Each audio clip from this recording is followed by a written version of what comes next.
What's up, otakus? Your tour guide here. Um, it's Friday night. Put my son to bed, and it's kind of alone time now. My wife is kind of in her. Um, well, she's in the room with Leo. I think they're reading stories or getting going to bed. But she usually kind of like after she puts him to bed, after he falls asleep, she kind of gets on the phone and chats with her family and friends in Japan and watches her Japanese dramas and stuff like that. And I kind of come here to my little space here with my comics. And, uh, sometimes I have time and bandwidth to do a video, so that's what I'm doing tonight. Um, and really, what this is, uh, just kind of preparing for Emerald City Comic Con. It's a big event, and this time around I'm going with some community members. I'm going with Algorithm. Go check out his channel if you haven't. He's got a great channel. He's a great community member. He's like a brother now. We've engaged a few times, and looking forward to meeting him in person. So Og, if you're watching this, um, you know, we're gonna spend the day together next weekend. Uh, I'll see you at Chef's, and we'll drive down Tacoma, hit Hill of Comics. We're just gonna hit we're gonna try to hit 2, 3, 4 comic book shops in the South Puget Sound area, and see what we can pick up. Now, I don't. I do have 2 books that I have reserved for me at one location. And I'm not going to try to pick up too much. I'm really going to try to focus on picking up books that we can get signed. They've got some artists there. So that's what we're going to go through. We're going to go through sort of the lineup at Artist Alley and the people we're planning to really target and see what kind of books they have, what kind of books, are in their, I guess, comicography, and maybe pick those up. We'll have our radar on for those books. I'm not going to go and specifically buy them off like eBay or anything like that. What we're going to try to do is we're going to put them on our kind of hunt buy list, which is kind of what we're going to formulate over the next, 4 weeks. I mean, we really have about 5 weeks left. So we're going to formulate sort of a hunt buy list. I've already got sort of the preliminaries down, and we're going to, again, refine it, define it as we go along. And again, on this weekend hunt, we're going to look for some books by these artists. And I'm sure Agu has his sort of like to buy to pick up list. So it'll be a fun time, and hopefully Agu and I can get some videos out. Now, normally I always have the intention of putting videos together, but I have this. I tend to get like hyper focused on things that I'm really invested or have, like when I'm on the hunt, I'm not the best conversationalist or like multitasking person. I'm just super hyper focused on what I want to pick up, what I need to pick up, and I'm like digging. So, I tend to like forget to film stuff. I'm like, oh, I should have filmed that. I should have filmed me pulling it out of the box. Like, when I'm at Half Price Books, I always run into these great books, but I never bother to like film me that moment when I'm like pulling it out of the box or even recreating it, right? So hopefully with Agu there, I'll um, try to be more aware of content creation. Um, but I know, when Naman Young and I when we went on the hunt, he did a good job of filming a lot of stuff, but he wasn't very supportive in that. I was kind of like, I shot about maybe a few scenes, but not anything really worth that was enough to put a video out on. So we're gonna try to be better about that on this next time. Um, what else? Well, I got an update from CGC. So as you know, I have 4 books there. I have one Peach Momoko signature book. Now, you're probably wondering, hey, Peach Momoko, that signature event ended in September or like October, right? And you know, was it that long? Yeah, I guess maybe it was in it was in September, the end of September. So it was like in October that it ended. Um, so why don't I have my book back, right? That should have been back. Well, turns out the book I submitted was not a comic book, it was a magazine. And apparently magazines just take like a lot longer. Um, I'm not sure why that is. My theory is it probably has to do with they, because these slabs they have to order and produce, right? So they probably have constantly a constant sort of incoming inventory of these slabs, whereas the magazine slabs they probably have a limited. They don't order as many of those because there's just not as much demand for them. So that's my theory as to why these lead times for magazines are longer. But I imagine for whatever reasons, when a shipment of these magazine things loaders come in, they probably got a backlog and they're just trying to fill that backlog and et cetera, et cetera. So they're just trying to keep. They'll always have sort of a, hey, Helen, what's up? I'm just going over more ECCC 2023 preparation. Are you getting excited for that? I hope you are. We're gonna have a good time. It's gonna be a good time. But yeah, so I have one slab there, Peach Momoko Signature Series book. That was a magazine. That's waiting to be graded. It's in the encapsulation stage, actually. So again, it's just taking eons for it to be encapsulated. Now, I also had a 3-book economy submission. Now, that 3-book economy submission was older books. And there are 3 really sort of like older books in my collection. And I'm really excited about getting those back. And those were ready for grading.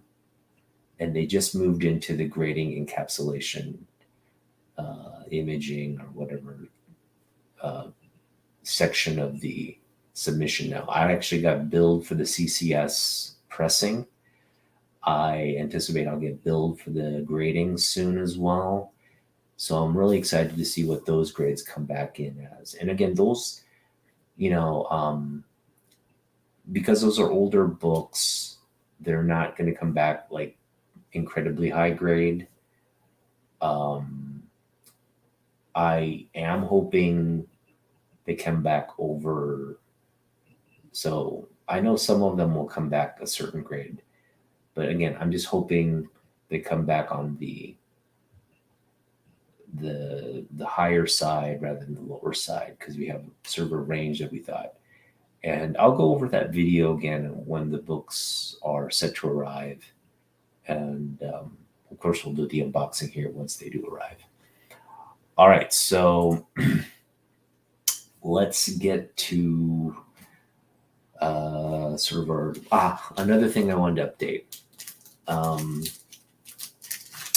So as you know, Young, you're gonna kind of freak out. I'll be right back.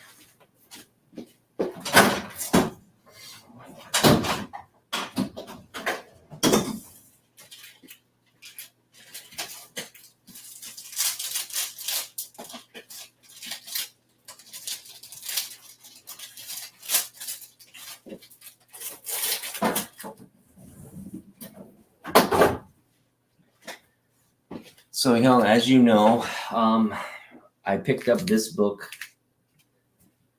right? I found this amazing find. Picked this up and it's heating up. It's on the trending 20 now. I think it's in anticipation of the release of the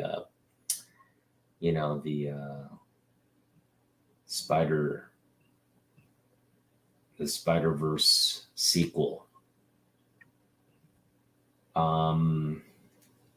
Which, Spider-Gwen is going to be a big part of. And anyway, you recall I picked this up for half a cover, so $2 for this key first print, Edge of Spider-Verse 2, first appearance of Spider-Gwen, big book. Picked this up here locally. And then I went to San Francisco, and I was in Berkeley. We were in Berkeley having like Japanese food. And I noticed there was like a half-price books just down the street. And I looked at my wife, and she's like, all right. So she gave me like 10 minutes to go in there and kind of hunt for books. And I found another copy. So 2 copies in 2 weeks, both for $2. So 2023 is turning out to be quite a really fortuitous pickup year. Now, so I have 2 copies of this, and I was like, I don't want or need 2 copies. And so I kind of put my feelers out with community members on Instagram. I had a lot of interest actually in people that wanted to buy this. Initially, I thought, this copy here was really, really high grade. Turns out there's a corner crease on the back. It breaks color. And some of the buyers who were interested, when I showed them the video and the pictures of the back, they kind of like, well, I don't know if I want that now. But a few of them still wanted the book. So basically I pulled, comic, what's his name? His name is Craven the Comic Hunter. Craven Comic Hunter is someone whom I've done trades with on this channel before. We did a huge 11 book trade. And I don't know, I can't speak for him, but for me, I was very happy with that trade because I got a lot of really high grade key books that I wanted to add to my collection. Now, I gave up a lot of value in that previous trade, and that Strange Academy #1 that I traded him is sort of building up. And there's no news of Strange Academy or anything. There's just, I think, been some leaks, and people are speculating that we could see a teacher. I think they did confirm there's a TV show coming or something related to Strange Academy. So that's cool. And good for him if that book will probably shoot up, and I knew that would happen at some point. It's just thanks, Young. It's just that that's not a book I necessarily wanted, and so I was good to give him a lot of that value. I also gave up a couple other key books. Gwen Stacy. I think the first Spider, the first Gwenum appearance as well. That was a big book. But I got a lot of you know key and good books back. 11 really sort of keys that also have potential. So I felt it was like a fair trade. Anyway, we started talking online, and I have this copy here, and basically I'm giving, I it's not like a high grade in terms of a 9 grade. This is probably closer to an 8, maybe a 7.5, which is still a valuable book. I would say, if you got it slabbed and it came back like a 7.5 or an 8, he's looking at $400 value there, um, depending on which price guide you look at. Um, and so I want to say I got about 200, 300, I got close to $400 worth of value out of the trade. So this trade is a little bit more equivalent. Now, should this book come back in an 8.5 or something higher, you'll definitely, you'll have made out better. And with the press and everything, an 8.5 is definitely doable on this. It really needs sort of a press and a clean, but everything else, the spine is like really nice. Just like a few minor, like really negligible spine ticks. There's some dimpling here at the bottom, and again on the back cover, there's maybe a color, 2 pages of color breaking creases, very kind of minute right at the edge there. It's more like a sort of like a corner crunch, like not a crunch, but like just the back kind of flipping up and bending. So again, overall, I conservatively put this at a 7.0 grade, but it's definitely higher than the 7.0. With a press, again, I think it'd be in the 7.5 to 8.5 range. 8.5 might be a stretch because of that color breaking issue, but again, it looks really, really nice. So anyway, that trade has been confirmed. We are doing it. It's just he's in he resides in the mountain states, and he's currently in California, and so he won't get back until next week. And so once he gets back, and once I hear from him, we'll coordinate sending our books at the same time like last time, and looking forward to pulling the trigger on another trade. Now, I'll reveal the books that I'm getting back once I get them. So look forward to that. All right. Now the task at hand, we're going to go over our hunt or buy hunt list. And so I have my trusty Google up here. I'm just going to go full screen here so you get the full. And let's see here. I am just going to type in. Let's see. I'm going to type in. Let's just go to the ECCC.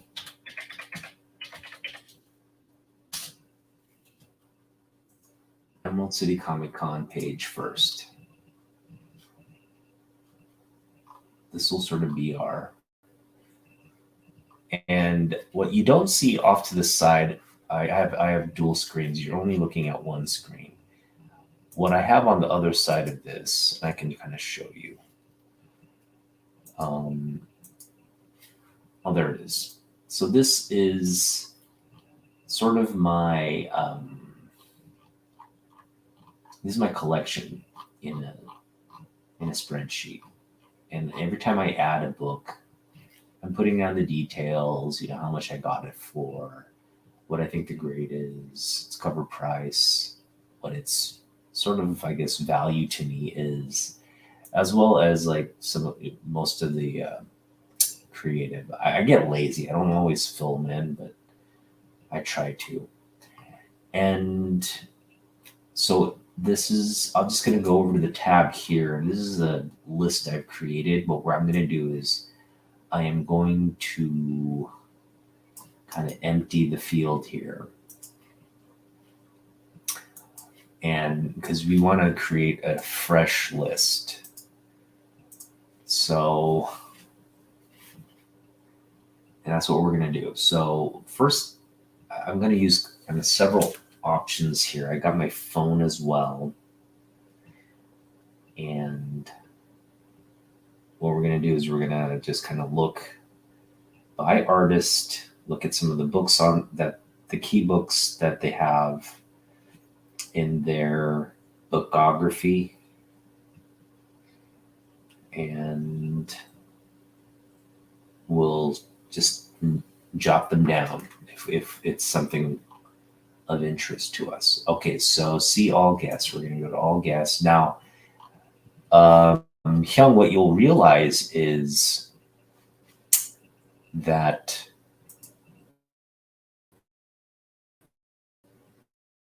the has expanded quite a bit. And that's something, because when you and I first, when we first got tickets for this event, it was kind of like limited in scope in terms of Artist Alley, but you'll notice there's a lot more artists now. And this Ariel Jovianos is an artist I think we should target for an interview. There's going to be, I know we are going to reach out to a lot of the Asian American artists.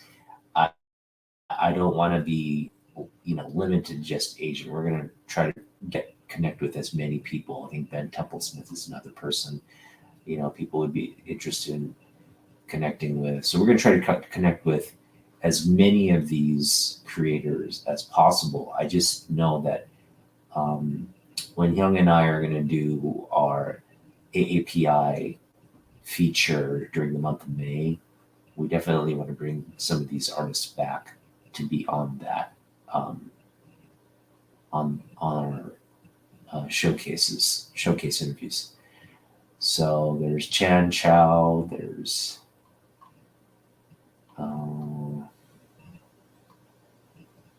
just looking at some of these.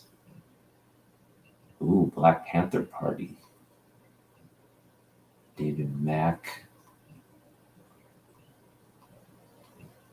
So Dustin Nguyen is definitely an artist, Hyung, that we're gonna target. Like, we really want to connect with him because, talk about one of the most dynamic artists in the game. He's just such a talented. He's been such a hot artist for years now, and so I definitely love his work. And so what we're gonna do now is we're gonna look up a few of his books. Now, luckily, Dustin has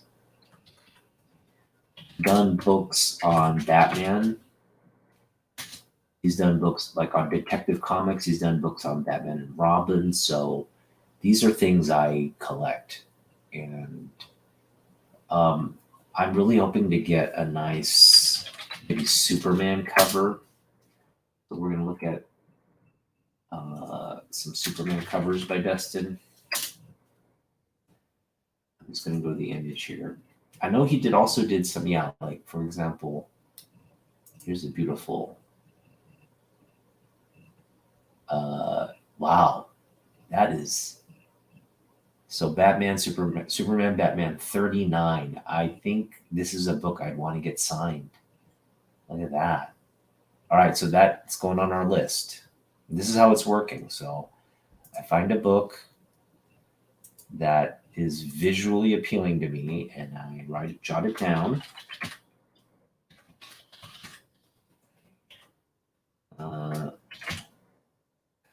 39.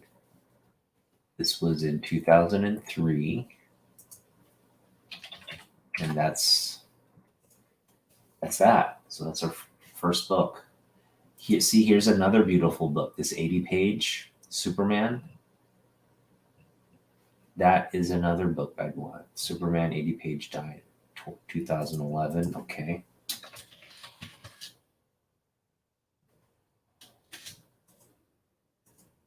This is just a one shot.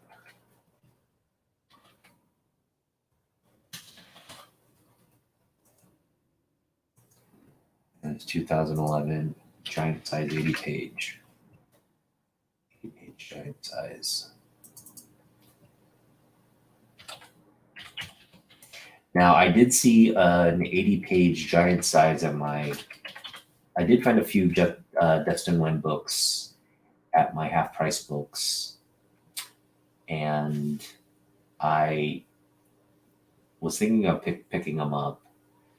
There was like a Batman Beyond cover. There's also I think it was I want to say it was a Batman 80-page, giant size 80-page as well, in black, which I would have picked up. It's a beautiful cover, but it had a crease in the corners. So this is another cover that was at the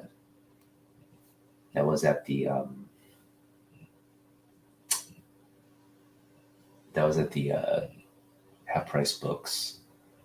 It's not there anymore. That's a book I would have loved to have picked up.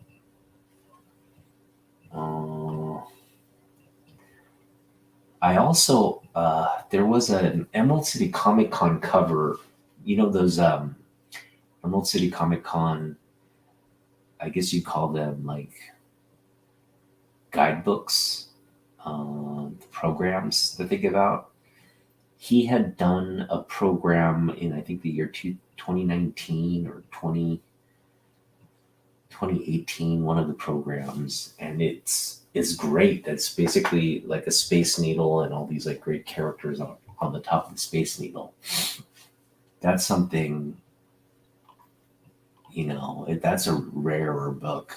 I'll show you what I'm referring to.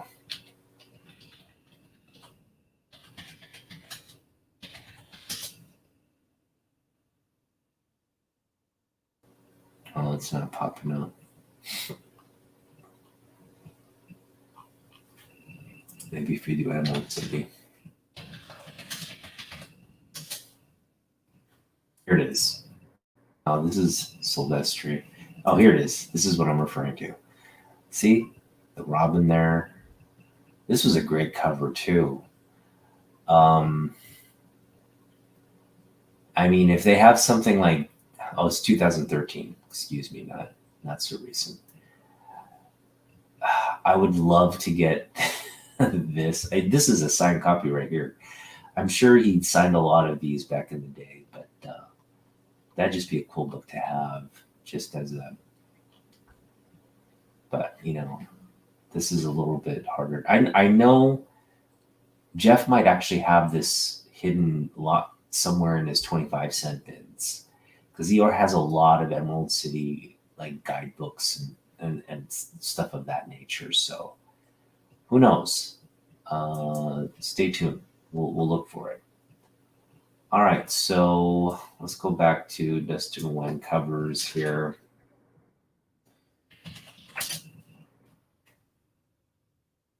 There's a lot of good ones. There's like Monsters,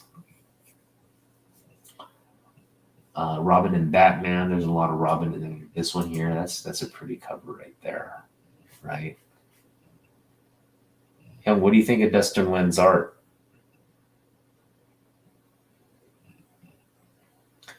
Should probably have you up on my screen here.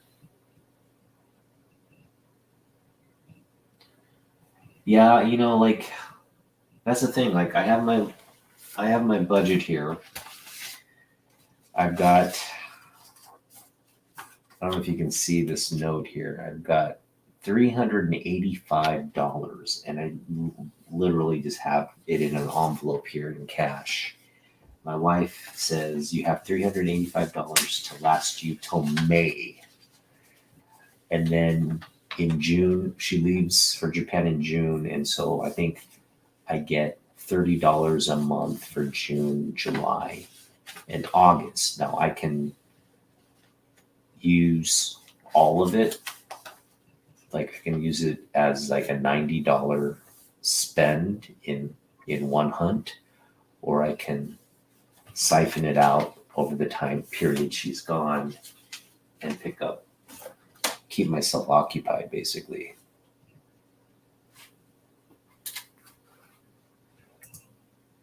Yeah, Bronze Age. So there are some Bronze Age artists here. For example, Joe Rubinstein.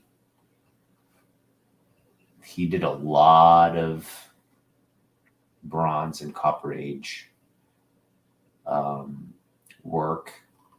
There's also actually not too many Bronze Age artists here. So Randy Emberlin. He's more Copper Age.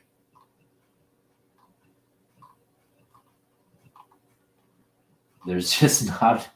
I mean, Bronze Age is getting to be an age where, I mean, we just lost Neil this year, and he was a big artist in the Bronze Age. We just have lost so many Bronze Age era. Yeah. So we have a Joseph Rubinstein and a Joe I'm assuming they're the same person. I'm not sure why they separated like that. Anyway, back to looking for some more potential Dustin Nguyen books. Descender. I know he did big stuff on Descender.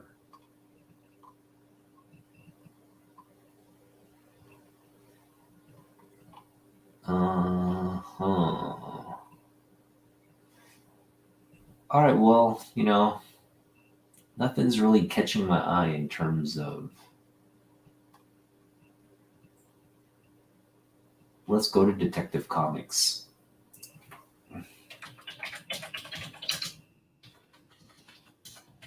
A lot. Actually, truth be known, there is a book at Half Price Books. I could pick it up for $1.50. And the reason I held off on that is because I know if I go to, for example, Milgie Comics or Jeff's, I can pick up probably the same book for 50 cents or a quarter. So that's the reason I didn't pick up that book. But it's a great Dustin Nguyen Two-Face cover. Let me show you what I'm referring to. It's a beautiful cover. I looked at it, I was like, oh my gosh, this is probably one of the most gruesome Two-Face covers I've ever laid my eyes on. Where's the book?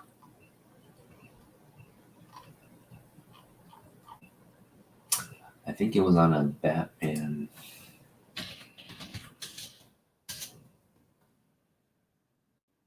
Here it is. This is it. This is the right.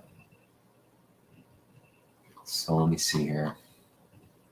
I'm not sure what book this is. This is the actual art, but it's the trade dress is missing. So this is like a version This is on a comic book, trust me.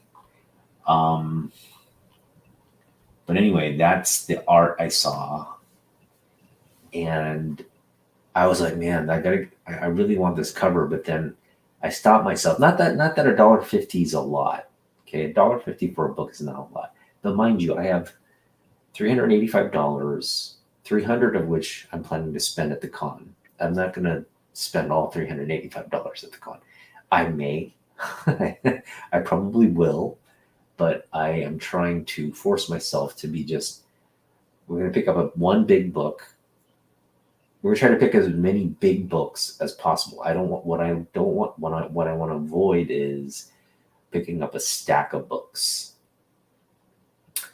And so, in order to really maximize my budget, I don't want to pick up stuff, spend money on stuff. I haven't even been to have. I've been to Half Price Books a couple times, and I've only picked up really one or two items. I've really been controlling my urge to pick up stuff.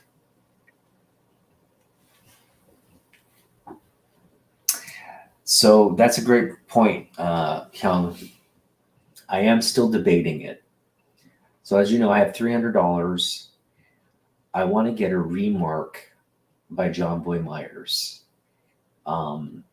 He's charging $200 for a remark. I think the remark would be incredible because the idea I have for the remark is just like it's just fulfilling my fanboy dreams on that remark.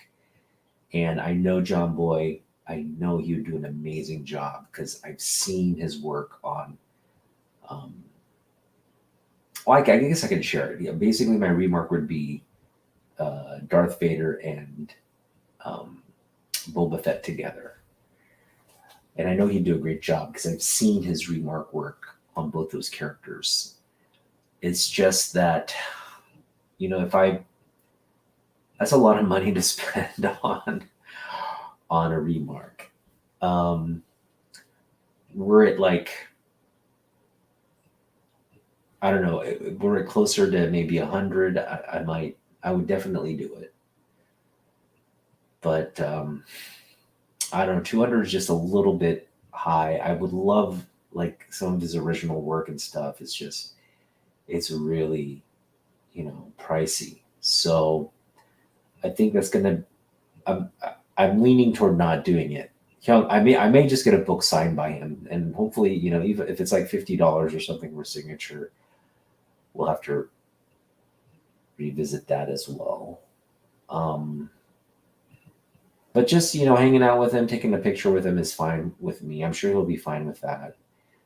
For me, it's just really connecting with him and asking him how the con went and just interviewing him and like meeting him in person, right? Because we kind of met during the pandemic, and um, it's just nice to have supported him over the past year on all the great work he's done.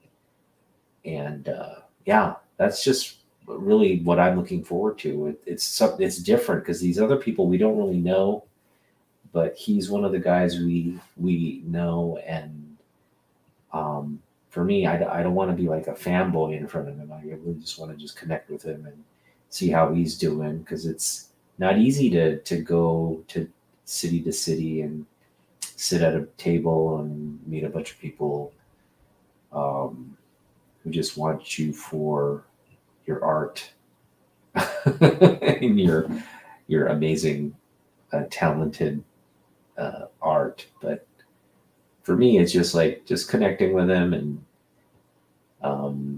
planting the seeds for like future visits to Seattle, and hopefully he'll do Emerald City Comic Con on a consistent basis. I know he's been here just as recently as a few years ago.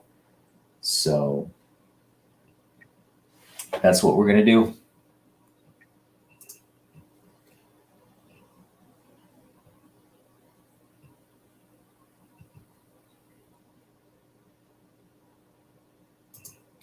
Yeah, I wish he had.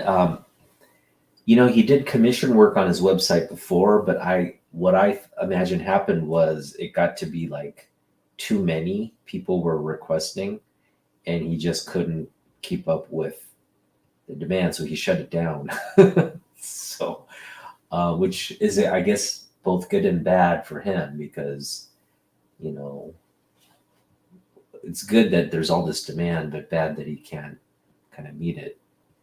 And I think that's what will happen here at Emerald City Comic Con too. He's probably going to have some very long lines. I'm hoping by Sunday the lines will be a little slower, but you know we have the option of just running to his table as soon as it opens and trying to be one of the first people. I think that's what we should do. We should go to John Boy and wait in line. Even if there's a line, we should try and get to see him and just say, hey, say hi, we're here. We're going to go check out some of the other artists. We just want to say hi to you. And we want to get you an interview with you at the end of the day, if that's okay. And just, do that. And then we'll see if I have some money left over, whatever, maybe or maybe he'll sign some books or something, just as a courtesy. We'll see what happens. All right.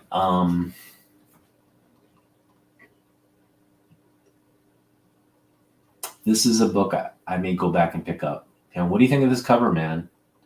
This Dustin Wen. Isn't that awesome?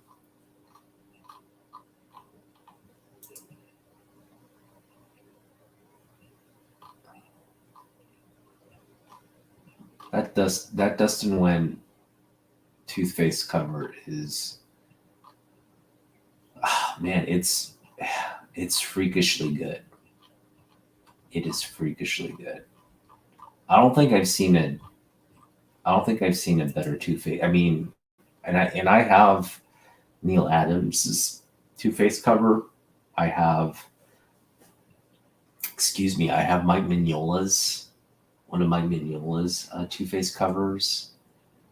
I have who did another Jim Lee's Two-Face cover, right?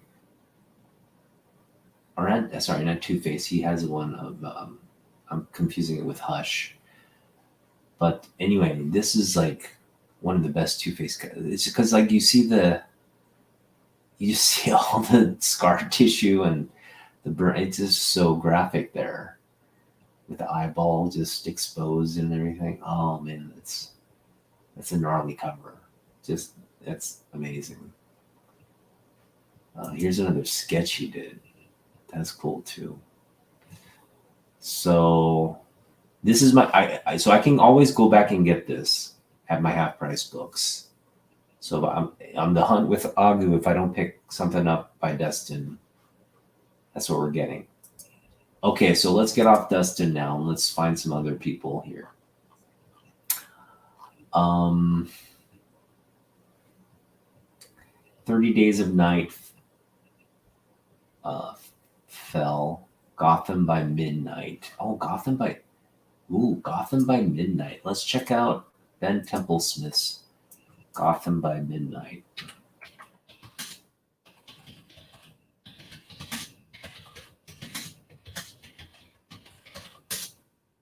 Young, if you want to jump on and feel free.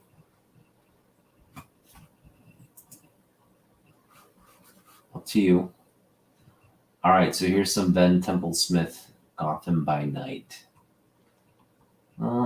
It's nice. It's nice. I don't want to.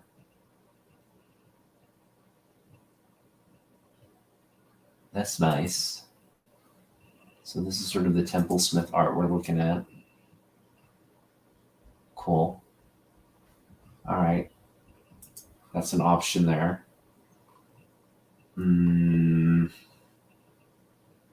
I'm just looking at some of these book titles and seeing Miles Morales Spider-Man, Bobby Breed.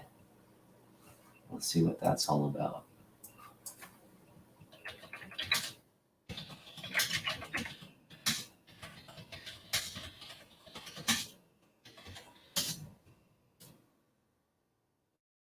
Ooh.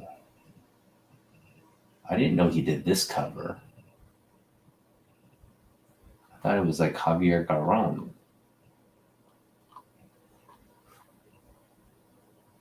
These are Javier Garron. So I don't know. I think sometimes Google messes up. Bobby Breed. Let's see, Bobby Breed cover. All right, so we're getting a little bit. When we type in Bobby Breed, we're getting a little bit of a different. Okay, so here's Bobby Breed's art. Wow. Wow.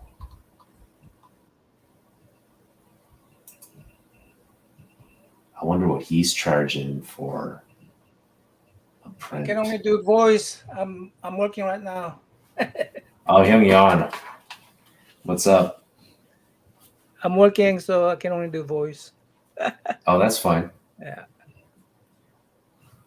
So this is Bobby Breed's art. I wonder how much he's going to charge for prints. If I could pick up an original print for like $50, which I doubt, but if I can, I definitely will. I'm looking for some Bronze Age books. I don't want to spend any more than I have on other books. John, how much you taking to the con? I don't know, maybe a couple $100, $300 maybe. 300. Yeah. So similar. Yeah. So I'm not going to look for anything. I'll Are probably you buy. looking for volume or quality? So are you looking for quantity or quality? Honestly, I don't know. I put all the comic books in visual database, and I just look for those books. I mean, you'll find a lot of them. Trust Well, me.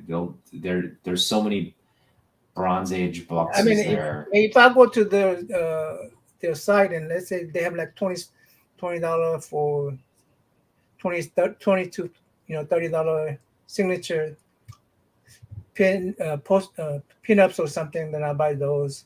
But yeah. Okay. Yeah, for Jumbo, I don't know what he's going to charge for a sketch like what Greg gave me. Greg didn't charge me that much. Yeah, but they're two different. Greg, like John Boy is right now. He has to charge that because like he's one of the hottest, sought after artists right now. So Yeah, I mean, I completely understand why he's doing it. no, I understand too, but I didn't want to. He said painted covers, even your what do you call it? Remark is a painted cover, right? No, well, no. Remark is just kind of just a sketch. Remark is just a sketch. He might color it a little bit, but it's just a sketch on the book, like a face sketch, a simple face sketch. Okay, well, the let me show you what a John Boy Myers Remark looks like.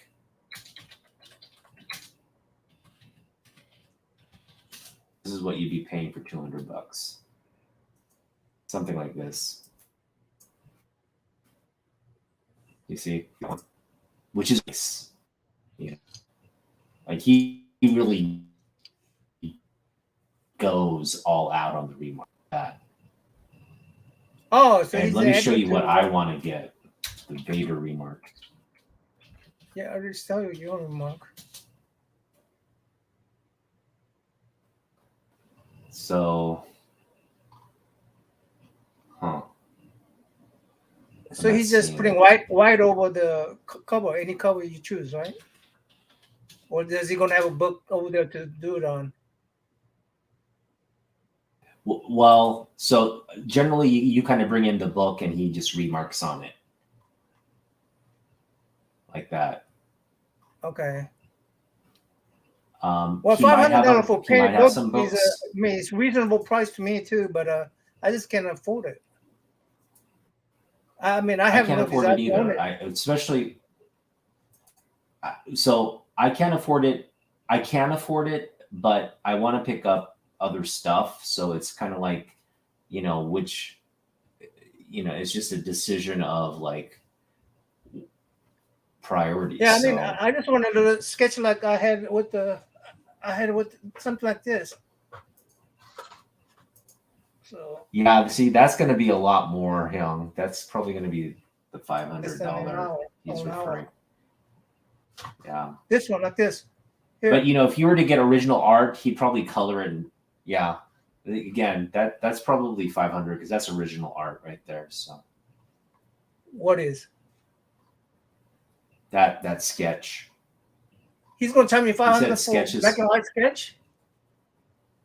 Well, I mean, he'd do more than that. He'd probably make it. He'd probably add color and stuff. But Well, in terms of that format, right, on a card, an original work on a large format that's not a remark, that's going to be $500. So that's original art, right? Yeah, but he said painted should cost a lot more than a sketch.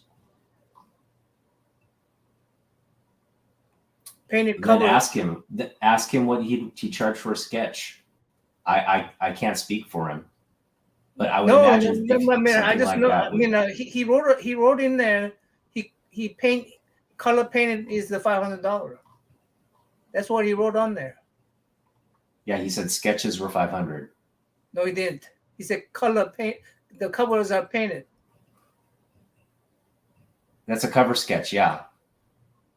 Yeah, he's going to paint it. He said painted. Yeah, ink and in color, but whatever it is, it's a sketch, right? It's a full page sketch. That's what he's. Yeah, but it's a different.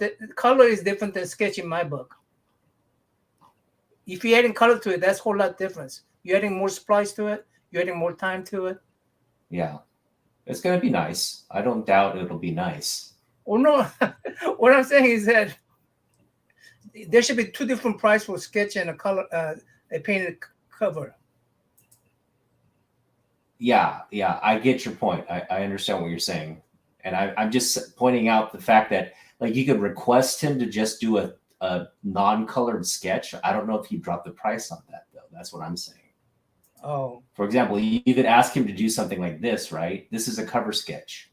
It's black and white. It's not really, he's still going to charge you $500 for it. But what he was saying is he'd probably add color and make it something like this, right? Yeah, that's what I imagine. That will take a lot more time than the other one. Yeah.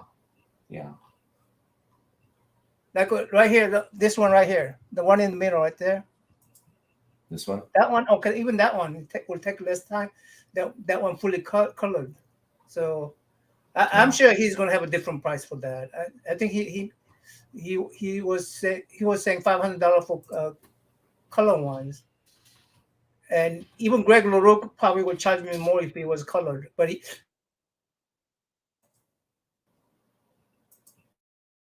so something like this with the color and everything.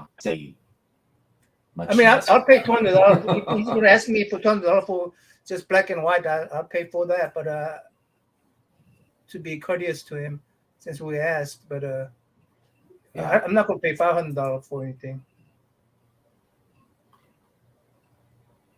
The Superman should be about $100 to $200.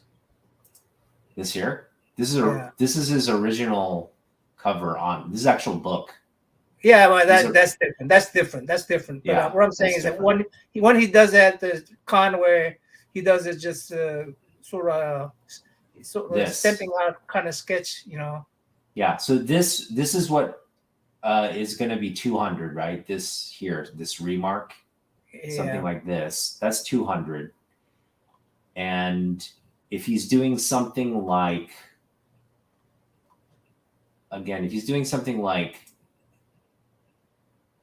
that's just like, that's a real cover. This is probably, so this is a sketch cover. Okay. If he's doing something like this will be 500, he's saying. Okay. This one right here is, I know it's in its big size, but it'll take maybe an hour to 2 hours for him to draw this. Yeah. Yeah. Yeah. He Again, can't be charging $500 for that. I don't care how good it is. yeah. Well, ask him then, because Yeah. you again something between a remark and a full color cover, which is something like this, right? This is a cover sketch. This is what you'd be getting for 500, pretty much. Yeah, that's what I'm saying. That's worth With the the color. $500 right there. Yeah. So if you're going to ask him to just do it in ink and not color it, um, which would look like this, right? Yeah. Essentially, that's still a lot of work, right? But Yeah, it's still a lot of work, but taking out the clouds and stuff. I I'm just mean, saying, like a character. he can minimize his work by not filling in all that stuff too. Yeah. Yeah. Just stamp it out like this. Yeah. Again, if he charges 200 for something like that, what you have in your hand, I would do that. I would do that all day, because that's reasonable to do like a full page sketch like that. But again, you probably have to prepare. I don't know. Maybe he has a big card. Man, if I could charge $200, I mean, for those things, I'll go into that career myself. Here's my Deadpool card. Nice. You're not gonna do the two swords in Wolverine cover? Huh? The cover where he's holding Wolverine over his head? I don't put the I don't know. I just don't find that appealing. Here's an example of a John Boy cover here. That looks like anime style drawing, manga style. Yeah.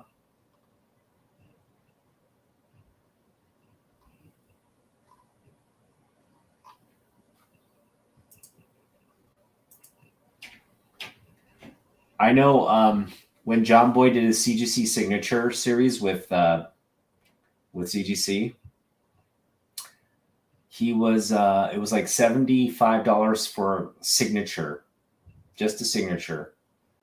It was, I think, 180 or something for like remarks, and for sketch covers it was like, oh, was it? Like it was like 500. So yeah, I mean, pretty much.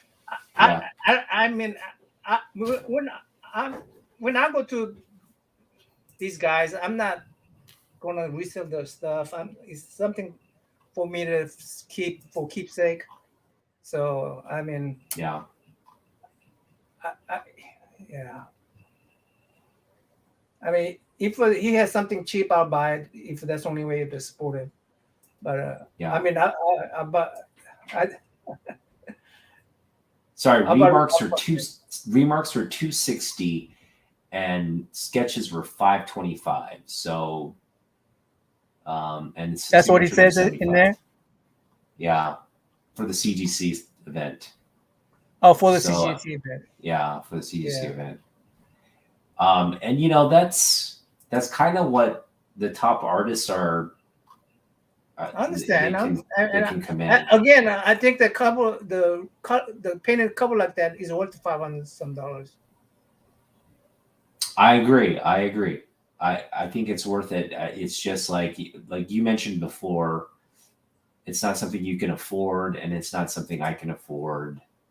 I just don't have $500 or like just, oh, I like that art. I love this artist. I'm just going to give him 500. I didn't even do it for Jim Lee, let alone do it for any artist. I just don't have like $700. I mean, I spent $200 on Jim Lee by that 3 signature from him, and I got the poster from him. You know. Yeah. So which is why which is why when you went to Greg, that was a great, like an artist like him. He's a legend. He's one of the most talented guys, in comic books, and to have him do art like that for you, where it wasn't as expensive, was great. I just really admire that, that engagement with him that you had. So Here's another artist I'm looking forward to meeting. I may just get a signed book from him, but if he has something there in terms of original art that's reasonable, I'll get it. Buyer.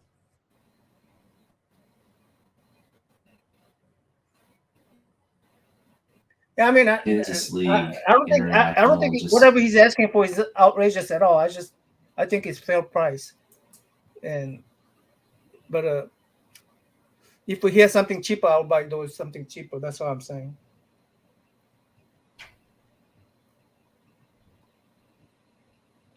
okay. And also, even Greg, if he was busy, I don't expect him to do, this kind of stuff for really cheap. If he has to, you know, it's not, it's kind of, you sort of have to, be flexible on both parties and understand each other. Well, again, for me, I don't necessarily have to walk away with. I mean, I want to support him, and we can do that just by on our channel and stuff. And maybe I'll pick up some books if he has books there, for signing that are, again, he's charging $75 for signed books, so that's a little more than I want to spend on a signature, to be honest. But that doesn't. I mean, just because I don't spend But money at his about booth doesn't mean. those books Yeah. those books that I sent you, those are I pay for those myself. Yeah. Yeah, They're- that was they- before he kind of blew up, though. Oh no, That was back. I've been buying those for some of them I bought for 25, some of them I bought for $40. And I've been doing it throughout when I'm giving something away. I've been going on people online and stuff, and I've been giving away stuff. So That's great. I've been supporting him, but but I still remember he sent us a box full of goodies, and he didn't have to do that. Yeah, So, he's great. Again, I wish I could support him financially. I think in terms of just being there and engage with him, and just that's the thing. I'm just looking forward to connecting with him, seeing how the con's going, and just catching up on the past year. I'm sure he has a lot of great stories about what the past year has been like. So hopefully he just has some time to speak with us. I'm not going to his booth to demand he sign something or draw something for me. I'm really just going to his booth to say hi. Hey, we're here. Let's hang out later. well, the thing about it is, if you for instance, when I went there Friday for Greg LaRoque, hey, I said, if you have time, draw me something. I'll pick it up on Sunday. So I gave him. Yeah, you got him lunch too, right? You bought him some lunch. Well, I mean, that's I mean, yeah, I mean, that's just something I was doing for friend kind of thing. But I mean, what I'm saying is that that's why I wanted to ask him first, because I didn't want to go over there and maybe oh, he's charging, let's say, $150 for just a black and white sketch. I didn't want to ask him to do that right there. If we could have given him some kind of warning, then maybe he could have done it at home, so you don't have to use the convention time, So that's you can do that. We can still do that. I think in terms of me asking for the pricing on Instagram, what I was getting at with that was if it was something I wanted to do, I could say, hey, could you do this remark, and I'll just pick it up from you when we visit you. That's what I was going to ask. But now that I know the pricing, I just don't think I'm going to pull the trigger on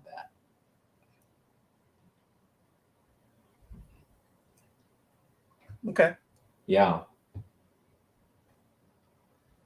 But I don't know. Maybe he'll have time to hang out after the con. Maybe we can take him to dinner. I would love to take him because I'm local to this area. So if there's something he wants to eat, we could definitely drive him somewhere. And yeah, that sounds good. That sounds like a doable thing. Well, yeah. I'm sure he has friends too. I'm sure he's probably got his con friends that he's going to party with after. But we could definitely make the offer, and Yeah. Maybe pick up lunch for him or something. Yeah. Something nice. Yeah, that's good too. Picking up lunch for him and stuff. Yeah. Because there's actually a really good um, clam chowder. Well, there might be a line. There Or probably some should kind be of a long line. bento place maybe. Oh yeah. He probably like pho. We could pick him up some Vietnamese like spring rolls or Pho something. doesn't carry well. True. I was saying spring rolls. We can pick him up Okay. some spring rolls or um like a donburi, like a rice bowl. Or a bento. Yeah, bento works. Kimbap, bento. Whatever. Kimbap. It's Probably got to be something. better than Khan food. I've been to Khan's, man. I imagine just because it's Seattle, it's not going to be any better, Khan food wise. Oh yeah. Con food's pretty bad. I don't think Emerald City 8 sells food actually. You have to just go out and buy food. It's in the middle of downtown, so there's lots of actually places nearby to eat. But I don't know. I mean, I'm sure maybe John Boy will have a help, but like Greg was by himself. That's why he needed somebody to watch his boot, or you leave a sign saying, "Hey, I'm out for lunch." Mm-hmm. But yeah, it's a hassle to go out and get a food and stuff. Mm-hmm. So, Hyung, I'm sure you've looked at the list of artists here. Is there anybody that you want, other than John Boy, is there any other artists that you're really wanting to meet?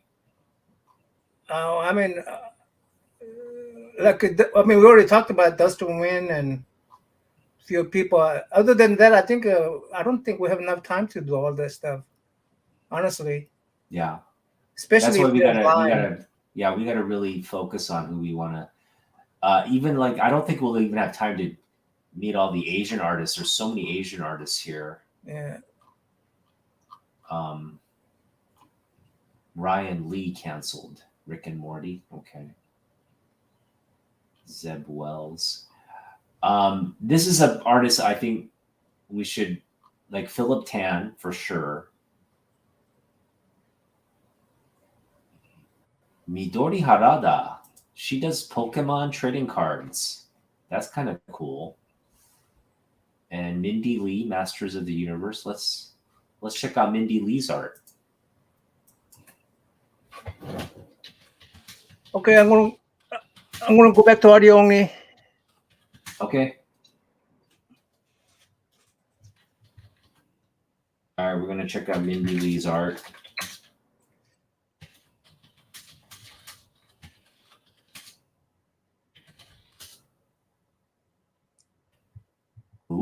Ooh.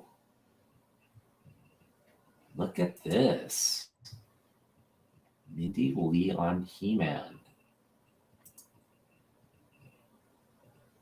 So these are Mindy Lee commissions. Wow.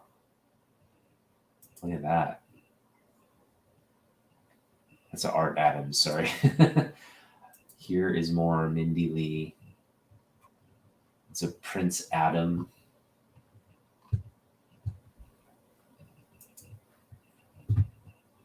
So these are her commissions. I wonder how much she charges for these. Let's take a look here. Maybe the price will be on here.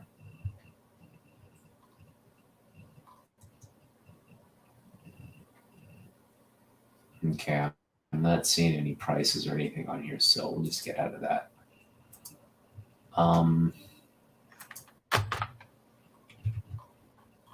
That would be something cool. I'm wondering if she can do other stuff though. Mindy Lee looks like she could probably do a really cool Superman if she her mind to it. Let's see if she can do a Superman. Well, okay, there's a Mindy Lee. Oh, that's Matt Lickers. Here's something Mindy Lee. Ooh, that's kind of cool. What is this one? Mindy Lee Jubilee. That is really cool. Ooh, Mindy Lee Psylocke. Look at that. I'm sure it looks good. I'm not looking. Yeah. Mindy Lee Salak. It's gonna. Does she have a rogue? I see a Mindy Lee. Looks like a Batgirl and a Harley Quinn. I'm tired of Harley Quinn. I like rogues. You like Rogue? I don't see any rogues in her sketch repertoire. I'm sure she could do a rogue though. I mean, they're pretty. Ooh, she does a Venom. Oh, that looks cool. I am gonna maybe target Mindy Lee for a commission. If it's like under, if it's like $50 or so, I'll definitely I don't think nobody's gonna do a $50 sketch. Do you? like um just like a black and white. I think Greg charged me $100 for this, $100 for this. Oh, really? Yeah. All right. Well, maybe a remark then. $50 remark. You think? I don't know. I have a feeling remark on a comic book is a little bit more than just sketch. Because the comic book people are reselling, Yeah. But I do know. I do know a lot of the artists at these shows. The prices range, and some of them do it like these little sketches for as low as like $25-$30. Yeah, I mean, it depends on how big a sketch it is. You Yeah. know, Yeah. I And mean, that's what I'm targeting. I'm targeting somebody who's probably, you know, if they charge too much, they're probably not going to get anybody to buy their art. Whereas like someone like Mindy, she's obviously done a lot of work. She probably will command some of the higher prices, but like I mean, if you're doing little card art, card size art, then it'll take a lot less than time wise. I exactly, mean, yeah, I exactly, mean they have to determine how much.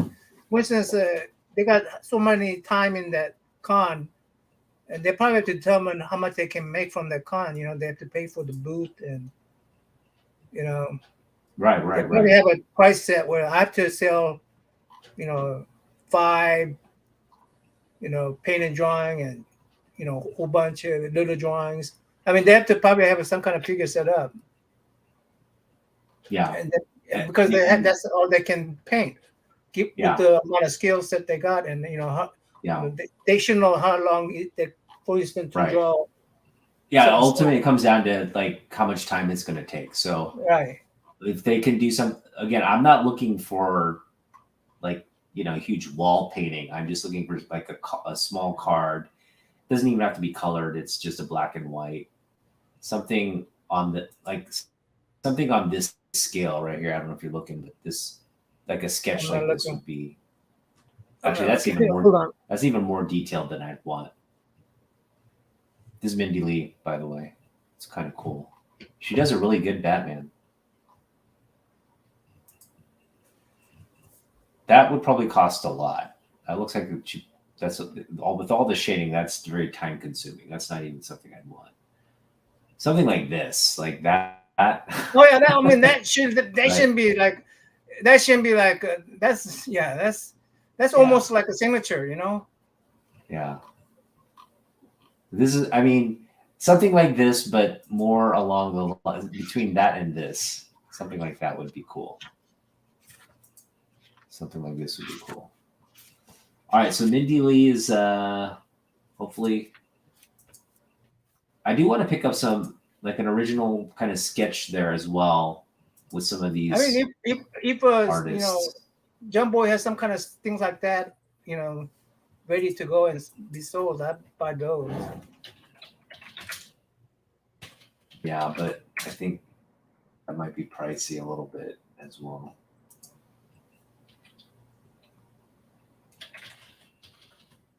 I'm gonna take a look at Yudori Harada's art. Ooh, she does a lot of the Pokemon stuff.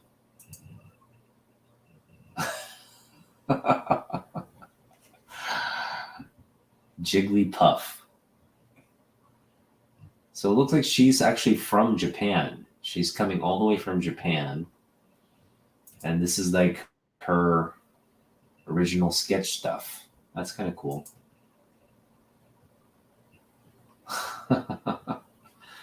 All right. That's kind of not, this is not exactly what I'm into, but she's very talented as well. Let's see here. Let's go back out. Let's see what else we got.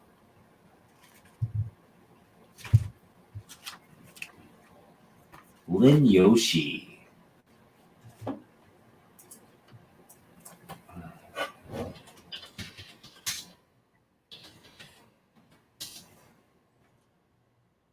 Ooh, Lin Yoshi's art is very impressive. Oh, let's look at this Wonder Woman. Wow. Wow. Young, this is a Lin Yoshi Rogue. Oh, nice. I like that one. You like this one? Yeah. I wonder how much she's charging. She's doing DC Pride Anthology, Marvel Voices 2021. So she's looks like she's doing art, doing work for both publishers. And look, why not? She's so talented. Look at this X-23. That is really the Supergirl. Oh my gosh. Here's another potential. Wow, look at this. It's a beautiful, beautiful Emma Frost there. All right, Lynn. Don't charge us an arm and a leg, please. I mean, that one's going to be pretty costly, I think. The color one? Yeah. Yeah. I agree. Let's see. Now, I know Kevin McGuire. I know I love his art. Let's see. Let's see what. Back to audio only. Is, Maybe I should just go back to work. Wow, look at these cover sketches. He's really talented. Kevin McGuire. Yeah, I mean, they got like a certain amount of hours. They have to make a certain amount of money. Yeah. And if you demand a lot of hours, then you need to pay a lot of, respective amount of money.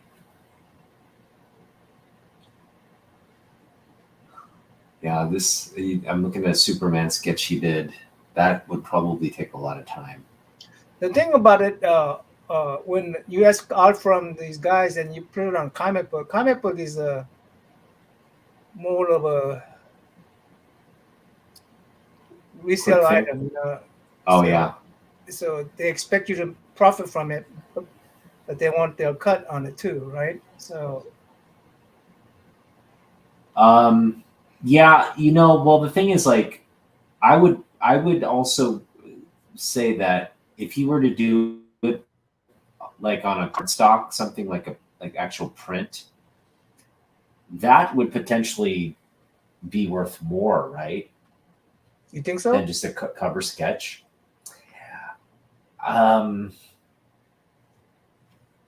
Yeah. Yeah. For example, like if you were to do something on a cover, it would be done in ink, right? And it wouldn't be. Well, I guess it would. So it would depend on how much time he took. So if he did something like in pencil first, and then he inked it like this, right, on a sketch, that would be worth a lot. But if he's just doing like a rough, kind of like just a one-time with a marker kind of thing, and not spending a lot of time in it, it wouldn't look as nice.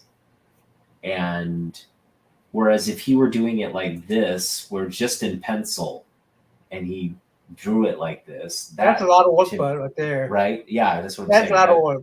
That's a lot more work, and that's more artistic, and that's like original. Like that's like, that's something you could hang in a gallery, right? So I guess it would just depend on, again, the I guess a comic book could be as much as something like this, Okay, here, but here. Let me give you an example. yeah, This will take me about less than an hour. It's all right, lined. right, This taking me several hours because of all the shadow I'm putting in it. right. You know, it's not every sketch is equal, even though it's on Yeah, the same page. yeah, You know, and that's and kind of these cover sketches. They tend to be well. It varies with every artist, but on a comic book, I don't know how much time you want to put in it, right? Like if you're just like, for example, here's a great example. Here's something Kevin McGuire did, right? But when you compare this is a cover sketch. When you compare this to something like this is way better, right? This is way better. But because he's doing it, he's strapped for time and he's doing it on a comic book, he's going to give you, what did I just show? He's going to give you this, right? It's colored, it's inked and everything. It's like everything's there. Just doesn't look as nice as this, where he's spent a lot of time and has all the details. So that's kind of like the difference. Like when I see these comic book sketch covers, they look like bad pieces of comic book art. Whereas if it's on like cardstock and the like, so see, this is like a nicer sketch. He's put a lot more effort and detail into it. This is like a work of art, right? That's just something that looks really nice to look at, as opposed to this. I mean, he did this, but it's just really rough and he didn't put a lot of time. I mean, he did put a lot of time into it, but it just doesn't look as polished as. I think a lot of that, is just like, oh, I'm doing this for money and I'm doing it on a comic book, so I'm just gonna get through it. This looks nice. This is an example of somebody who kind of spent the time to do a comic book sketch. So I guess it all kind of varies. Hopefully the artist is in a good mood when they're like, see, that's great. This sketch is great.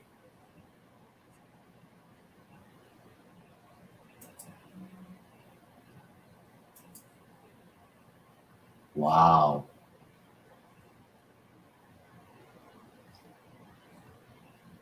let me see that Batman again. Just show me any Batman. You There's got one that? right there, right there. This one? That one. Okay. That's great. I mean, that would be worth a lot of money right there. Whether on a comic book or on a card. I just want to see how fast I can draw these.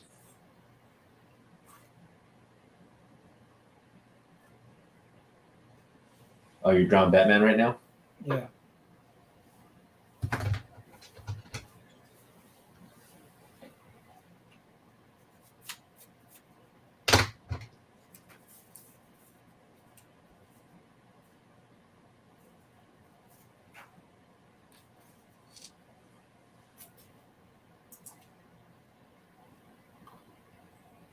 I'm just going to target a signature for Kevin McGuire, I think.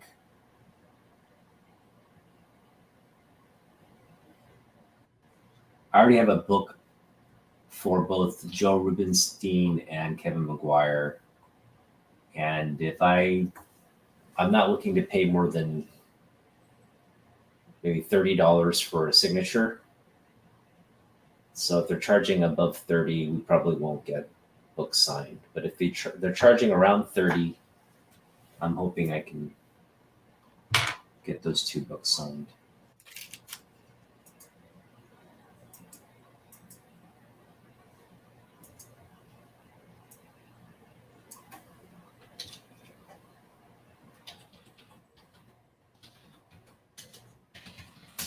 So I'm looking at Kevin McGuire's comic book covers.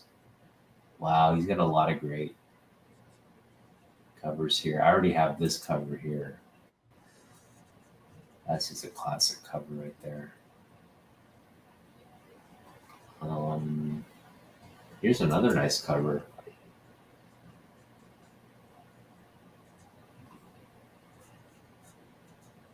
Ooh. We've got some Watchmen. Oh, this is another book I want. Justice League International 24. That's another book I want, so we'll put this on our list.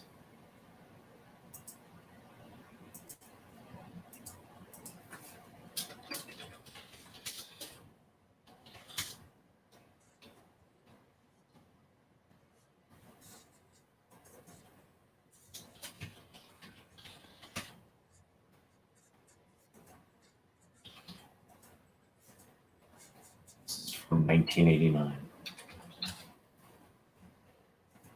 It's in black too. That'd be hard to find. High grade.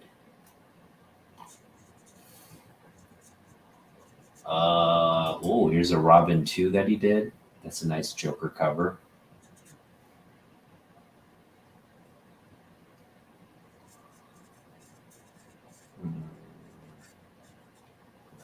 Here's an Amazing Spider-Man Maguire variant. That's cool. I just love these Justice League International covers.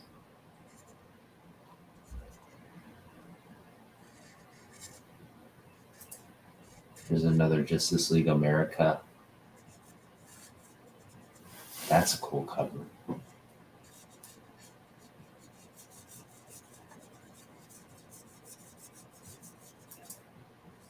Let's take a look.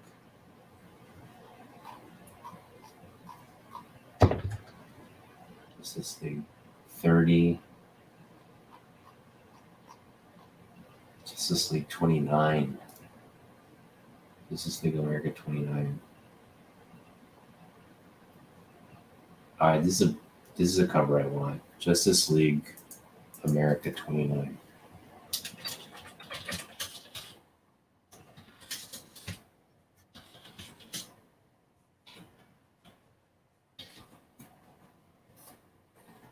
This is also from 1989. Now, this is something I could probably find in Jeff's, at Jeff's, either for a couple dollars or in the quarter bin. So, looking forward to going and hunting for some Kevin McGuire books. Hopefully, Kevin isn't charging too much for. Okay, you finished? This is just my 15-minute drawing. but I'm sure they're a lot better than me on 15 minutes. But if they how much if they do but twice as much as better quality at the same amount of time, how much do you think they can make? You know, that now that you say it, I'm sure if they're just doing a rough pen or marker sketch, they could probably pop that out in like a couple minutes, right? Like depending on if they're, for something like Batman, they probably draw on Batman like. I mean, they must draw this like million times, right? This Batman million times, right? And so if they could do this 15 minutes and do that drawing that you showed me, the Batman that you showed me, I'm saying the quality artist can do that in less than 15 minutes. Yeah, I wouldn't doubt it. And you wanna, as an artist, you probably want to make at least $100 an hour, right? Yeah. So So If maybe he did it 15 minutes, 100 divide by 4, 25, yeah. $25.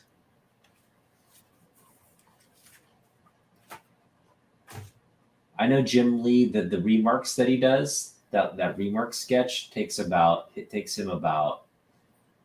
uh like 5 to 10 minutes for those like profile What Jim sketches. Lee, his scratches and throwaway goes for $500. True. Yeah. Jim Lee's on another level with those cover sketches. I mean, he charges what, almost $800 for a cover sketch, which is a lot of money, but at the same time, I want it. I would love to have one of those cover sketches.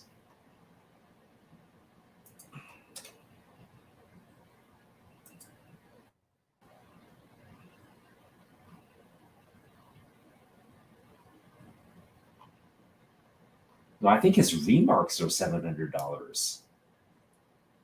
Jim And Lee's? Jim Lee's remarks are $700. Okay, he was what is the Twitch? Yeah. He was drawing stuff, and then he gave away the just Auction. Yeah. he just Like the gave away the charity. scrap. I mean, just one day he was going to throw it, and somebody said I want it, so he sent them that stuff, Wow. and somebody put it on auction for $500, and it got sold. Oh man. Yeah, I mean, I probably would have bought that. I probably would have bought that.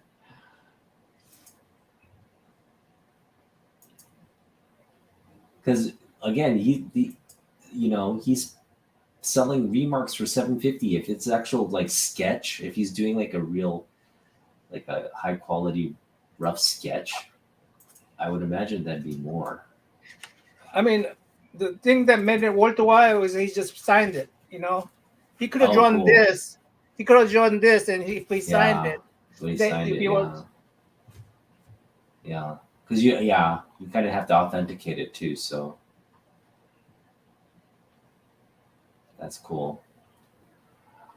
All right. I guess the last artist I'd be interested in getting a signature is, I already mentioned Joe Rubenstein. I'm going to try to get his signature. The other guy we'd want to get, John Jiang is nice too. John Jiang's art. Let's check John Jiang's Spider-Man.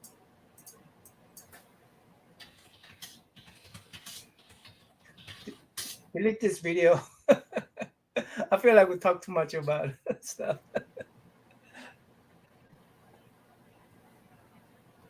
You want to delete it? Yeah. All right. I like it. I'm just going over like my preparations and stuff. This is basically like just a lot of it's just long chatter. I know, but Wow, look at this. I don't want to know what I said. Look at this, Young. Record.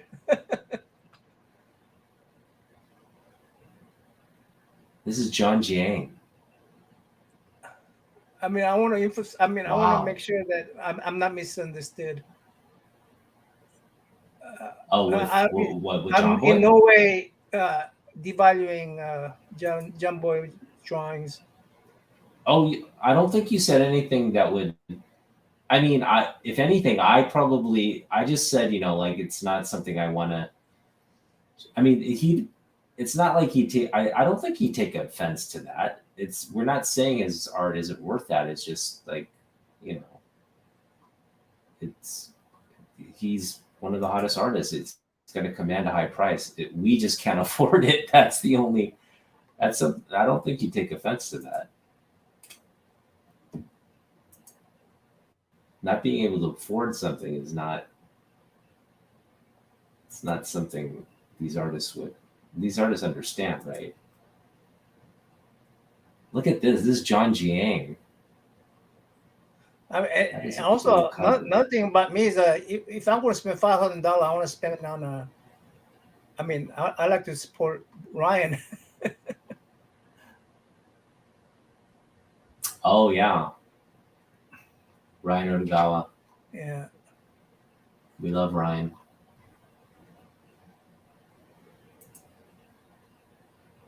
yeah. I didn't even spend that kind of money on Ryan, so I feel bad about it too. Wow, John Jiang is really talented.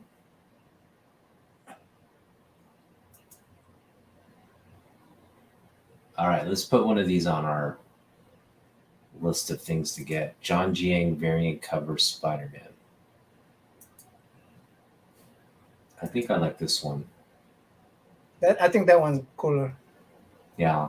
Amazing Spider Man number 17, John Jiang variant. It's limited to 800. Oh my gosh, you're kidding me. How am I going to get a limited to 800 comic book?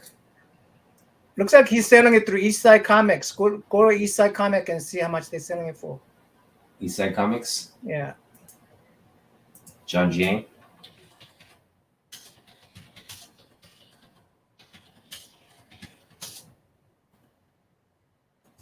All right, here we go. 120. And the Spider-Mans are sold out, obviously. Oh, the oh, this is the slabbed. So oh, that's not so bad. So the signed 800 variant was $60. Yeah. Well, I mean, that's more than what I would have wanted paid anyway. So it's actually good that Well, I I mean, got that it out of the gives you way. an idea what people are charging. Yeah, yeah. He's probably gonna charge 50 at the con, so that's fine. Uh, just won't get it. I'm gonna just check out one more artist here: Philip Tan, Ron Chan, Terry Dodson.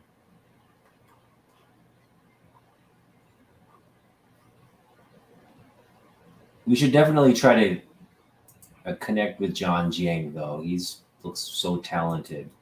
All right, so I'm gonna look up Philip Tan. I mean, I mean, one probably hook up my probably want to try a lot, and if we get one or two, we'll be lucky. I think is my point of view. Oh, really? You think it'll be that busy? I think so. No, I mean not busy, but connecting with the people would be. There are people who you connect with, and there are people you can't. Yeah, but I think if we approach them like, hey, we're content creators, we'd really like to have you on our show for Asian American Pacific Islander Month in May. I Yeah, don't see why these Asian artists wouldn't be down with that. A lot of them are really generous with their time, and yeah, I know, but especially with all what especially with I'm all the saying is that Asian American.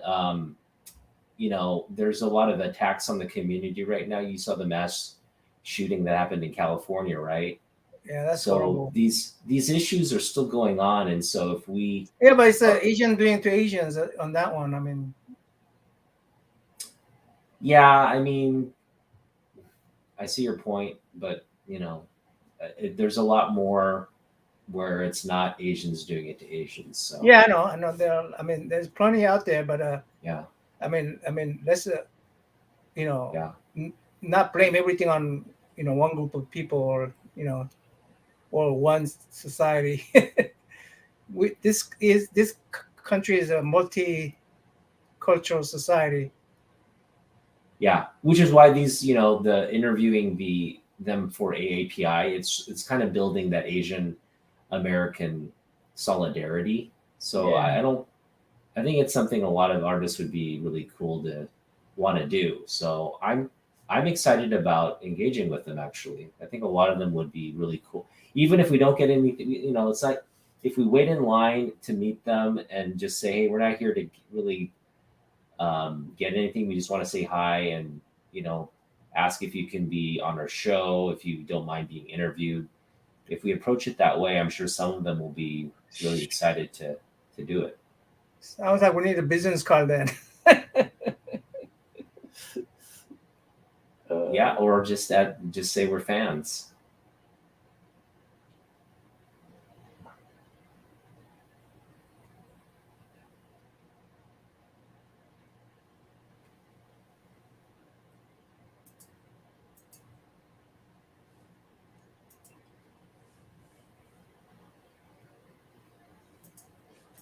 I think this took me about 2 hours.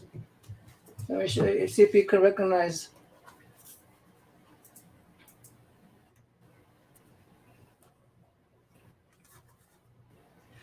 Actually, probably less than 2 hours.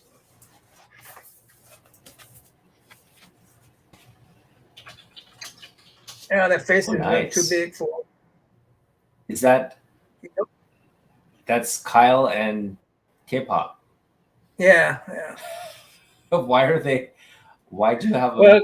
Why Kyle do you want have me them to draw together? keep up on him. It take me about an hour. Did K-pop want that? Yeah, Did I got K-pop approval want from that? K-pop. I got approval from K-pop. Oh, okay, cool. Yeah. Okay, cool. Who's this? That's a nice sketch. That's Roscoe, Yeah, isn't it? Or a yeah. Bronze Age nerd? Norosco, I saw it. Is Roscoe? Yeah. Those are nice. Are you gonna send them out to them? Yeah, yeah, yeah. Awesome. That's really nice. Yeah, I'm gonna send this Deadpool to one of the guys who won. So it's turning out pretty good. I like this one. I like that one, yeah.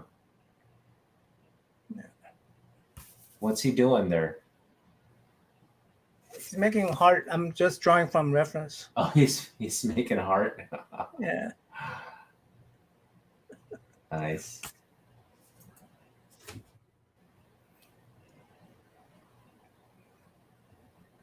Wow, this Philip Tan art is amazing. Crap, that's good.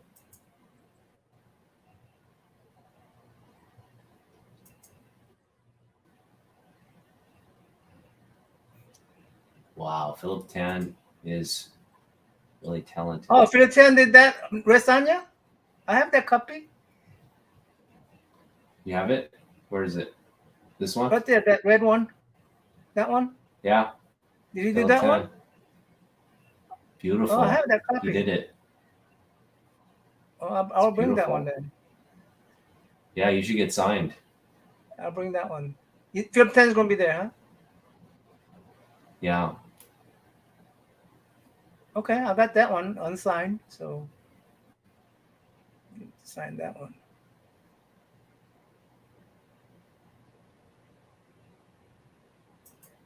Right? He did this one, right?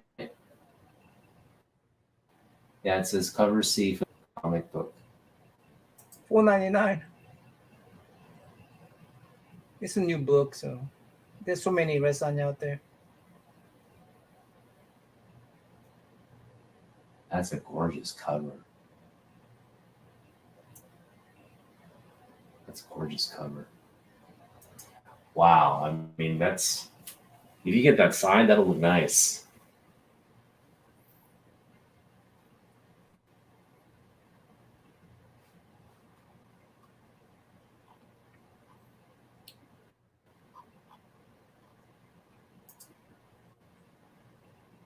You could sign Oh, it in that's a blood. nice angel cover. It's a nice angel cover. Look at this. This is a remark. It's a Phil That's Tan painted remark. remark. Ooh. Yeah. I wonder what he's That's charging worth for that. $200. Huh? This here, the corner thing? Yeah. You think that's worth Did 200 he do the bucks? lightning too, or that he didn't do the lightning? No, the lightning's the actual comic book. Oh, His okay. remark here is here in the Yeah, corner. yeah. There's lighting all over Yeah. his back, so you couldn't have done lightning. I probably, I don't know. Do you think remarks are really worth that much? I know it's original art, but for $200, I don't know. I don't think. That looks like a sketch worth about $50 to $100. Yeah, I could see $100 maybe, but anything above that would be. I mean, again, this is no knock on any of these artists. It's just like it's a lot of money, right? It's just one of those things. Like I'd love to get stuff something like that done. It's just I don't think I can afford to do it. So again, if it's over 100, I don't think I can afford to do it. What was your thinking? Probably is Darth Vader versus what's his name? Boba Fett. The Yeah, remark. and remark is would have been black and white. Yeah, it would have just been in marker. I wouldn't have expected color, and I was hoping would be about a 120, something like that, but 200 is just too much. 120 would have been a lot too, but 120 is like would have been reasonable with the 300 budget that I have. It would have been reasonable. Who knows? We may still get it. I love my idea for that remark, and I know John Boy would get a kick out of doing it too. It's just that it's a lot of money. It's like 2/3 of my budget. So I'm gonna shift now to look for books that we're actually going to spend that $300 on, the books that are on our radar. And I'm just going to I already have some of them outlined here. So we'll start with these. So one of the big boy books I'm targeting, again, $300. I don't know if we'll find it in high grade or not. Probably, we'll have to see how that goes. But one of the books, where are my books? Oh, that's why I'm looking at my collection. I'm going to look at the wanted books. Here we go. So for example, Batman 241.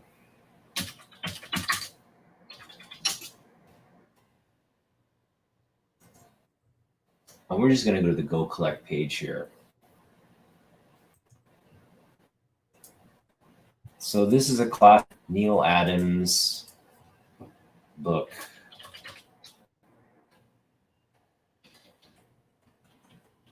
From 1972. And what's it worth? So 9.6 is $1,350. You really can't get that. But an 8.0 is 110. We definitely can get that. So I'm just going to put that, a note here, 810, 120. That's what we're 100. Let's just say 100.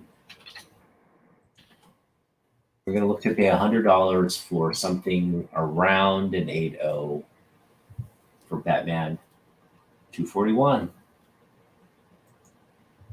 All right. What's another book I have on my list here? I have The Deadly Hands of Kung Fu.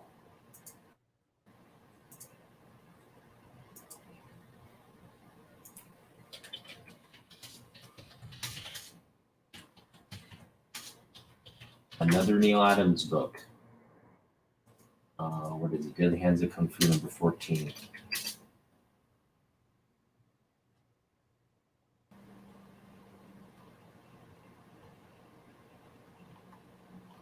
Thing is, I would rather have like a $500. I would rather have about 5 books. Right? At least. At least, yeah. So you just gotta try to pick up as many books, right, Hal? That was your game plan? Yeah, especially those Superman books. So did you figure which ones are the origin story ones? yeah, I did. I figured those out. Cool. There are a lot of books though, right? Huh? There are a lot of those books. Let me show you.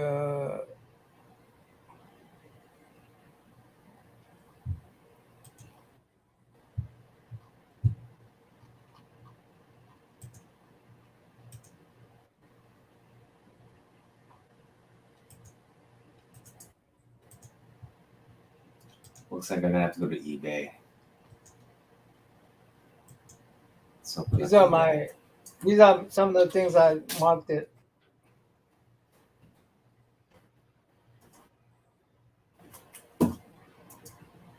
Oh, nice.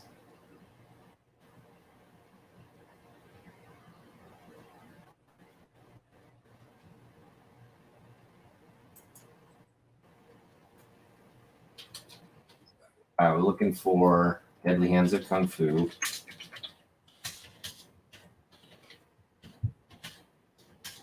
Okay.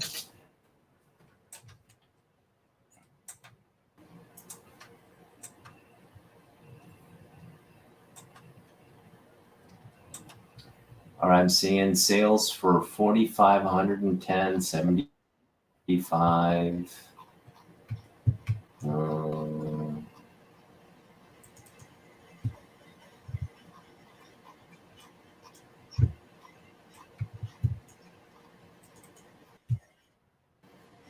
I think we can probably pick up a graded copy of this in 8.5. What is Let's it? say Deadly Hand 80 of Kung Fu. bucks, $100. Deadly Hand of Kung Fu. Deadly Hands of Kung Fu, number 14. Let me look for here.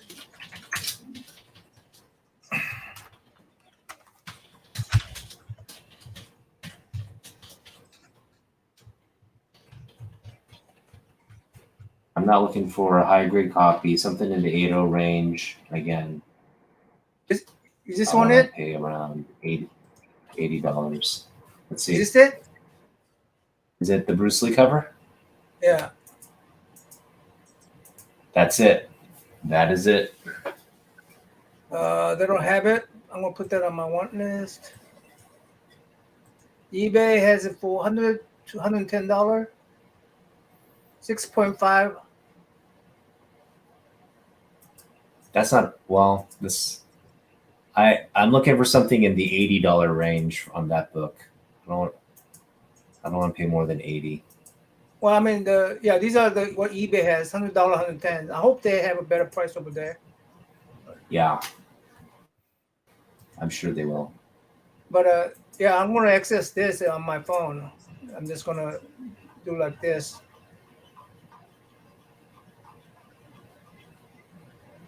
because All right, let's see what my else. comic shop has a. Uh, Do you get a lot of books from that comic book shop there? yeah, I do. Do they? So, like, when you look for books, they generally have them. Oh, I put on one list, and when they put on one, if I put on one list, Uh huh. they'll bring me a notice, Uh huh. and if I like it, I put on my basket. Nice. Yeah, if I don't like it, I don't. But at least what I can do is I can always compare with the eBay prices, and Yeah. generally cheaper than eBay price, and also I could order in bulk. I mean, with a whole bunch of others, so that Uh shipping huh. is divided among different books. So, and it tells you the grade. Grade is pretty accurate, so Yeah. a lot more All accurate right, than I'm eBay. looking at. You have this book, right, Young? Uncanny X-Men 135. Do I have one Ken X-Men 135? Yeah, Let me this look. one.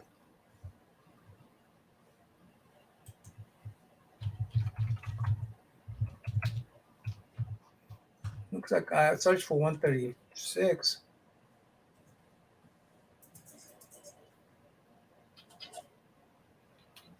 I have this one. 136. Oh no, maybe not.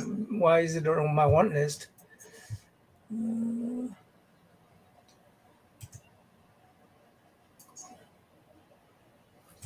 135, you say? Yeah.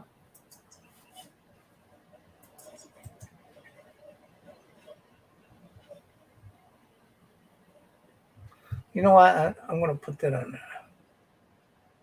Look at this, man. 270 is the lowest price they got on this one. Jesus. That's the 101. first appearance of Phoenix. Yeah.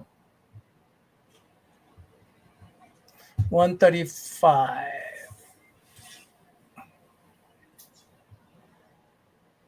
That's it right there. This one's 135. Yeah. The So I'm looking. $60. Yeah. 8.5. I'm looking for around an 8.5 copy for $100 at the con.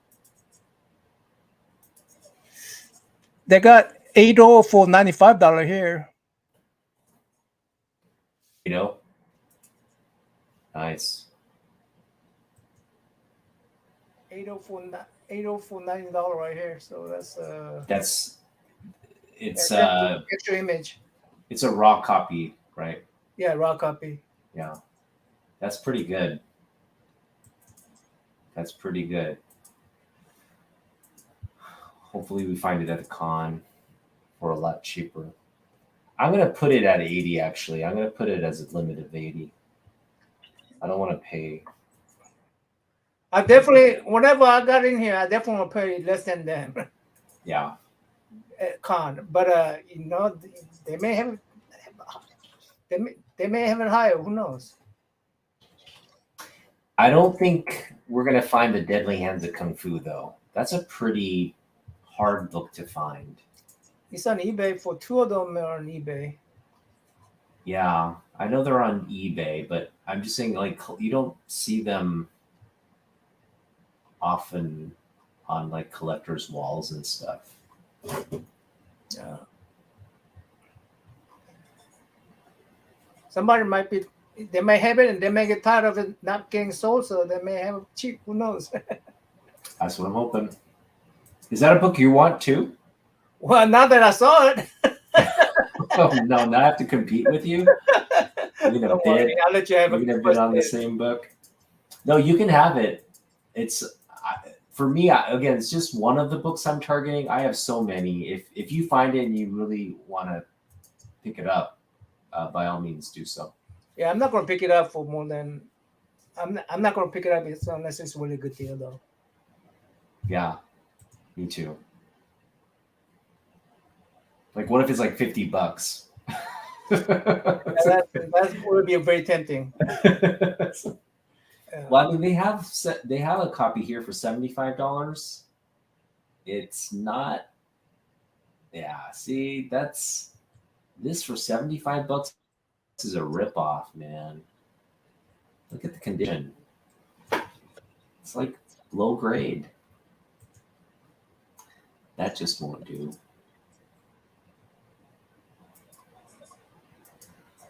Okay, let's see. I have some of the other books here. One thing. The one I really want to pick. When you put on eBay, do you put on watch list? I do have stuff on my watch list. Yes. I just get lazy about it. Do they contact you when you put on watch list? I get notifications. Yes. Mm-hmm. Saying, "Hey, I'll sell you for 20% less and stuff." Yeah. Normally, about 70% of the time, I get somebody giving me discount at least up to about 10%. Yeah. See, look at this. I can get this. Is this a reprint? See, it's the backing poster. No, see.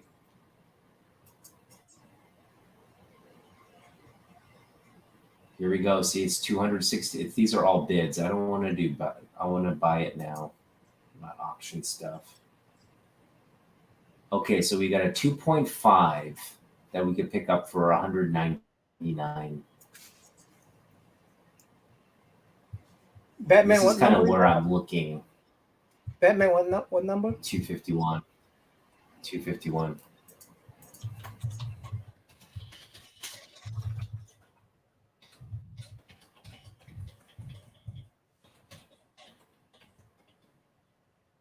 So this is a book I'm probably gonna blow my wad on,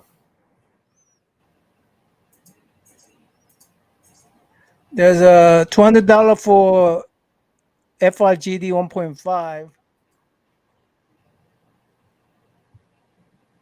See, this condition is not good, and they're charging $225 for it. Let me show you the one I got here. I don't think so. I'd rather get this copy here. Yeah. This 2.5 looks good too. Well, maybe not. It's got a lot of creases. Ooh, look at that. That's Right. $20 one. Let me see. Hang on. Did I get you up here? Is this eBay? Where are you seeing this? My comic shop. This is 200? Uh-huh.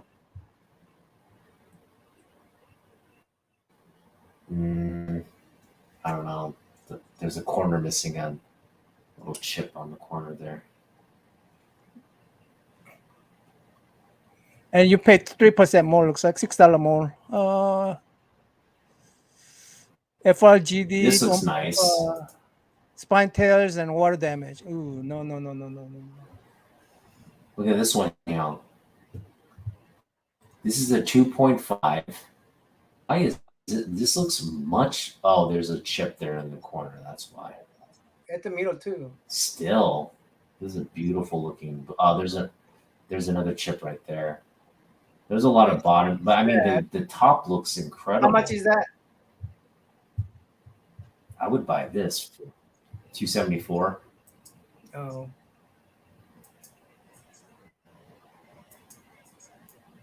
The back doesn't look bad either. It's just those two chips on the front that make this. Actually, that's not so bad. It doesn't affect the art really. You're not going to even open it. But it's just. You're not even going to open it. And this is what we're looking for. Something. I just don't see myself spending $300 on a comic book. I'm sorry. Batman 251, something in the 2.5 range. I mean, I don't want to fall into that hole. Regularly buy $300. I don't know how people can afford these $1,000 books. What kind of job do they have? Right. Well, they're rich. I'm not rich. I will be the first to admit. I'll raise my hand. Again, if I were rich, I would not be taking $300 to a Comic-Con. I would be taking a lot more. But just the fact that I'm going to Comic-Con alone is a big lift. But that's.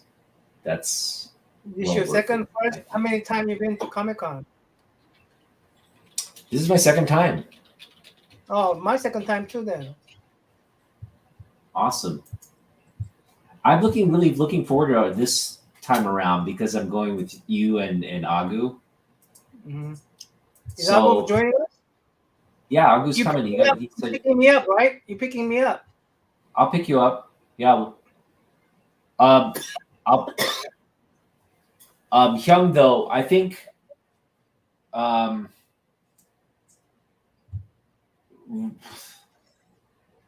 rather than driving to the con though, because parking is a lot in the city. What we should do? Ride a metro. We should ride the metro in. Okay, that's fine too. You gotta. I mean, can we meet someplace at the metro? Can we park at the metro? So I think what may be easier is for you to drive to my place. I cannot ride. I cannot use my wife's car. Oh, you can't use your wife's car. Then I'll pick you. It's gonna have to be real early though. Yeah. So I'll pick you up real early. We'll come back, park at my place, and we'll take the bus into the Comic-Con.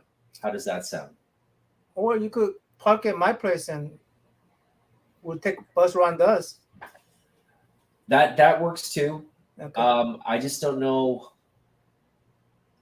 we have to look up what bus route goes from your place to the downtown. Yeah. And I know the one mine is a short bus ride, no transfers or anything. So that's the only issue. Okay. Like for yours, I don't know if there's a direct. We may have to transfer once, which is a little bit more of a But I mean, that's. hassle. Oh, I mean, isn't it like how long it take? How long it takes for you to come to my house? Not long. Like you're really close. Oh, Again, okay. 15-minute drive to your place. I Oh, can okay. Not I bad. can pick you up. So 30 minutes. I'll My 30 minutes. Yeah, and then we'll come back, park at my place, walk to the bus station. It's like a 10-minute walk from my place. Catch the bus again, about 15-minute ride into the city, and that's how we'll do it. I would really like to pick up this book for really cheap. What is that? Oh yeah, the origin story one. Yeah. That's a beautiful cover too. Who did that cover?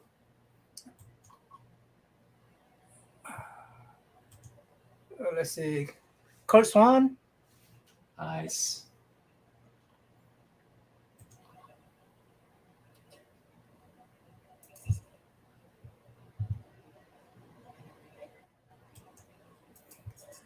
It has a 1.0 for 2550, but that looks horrible.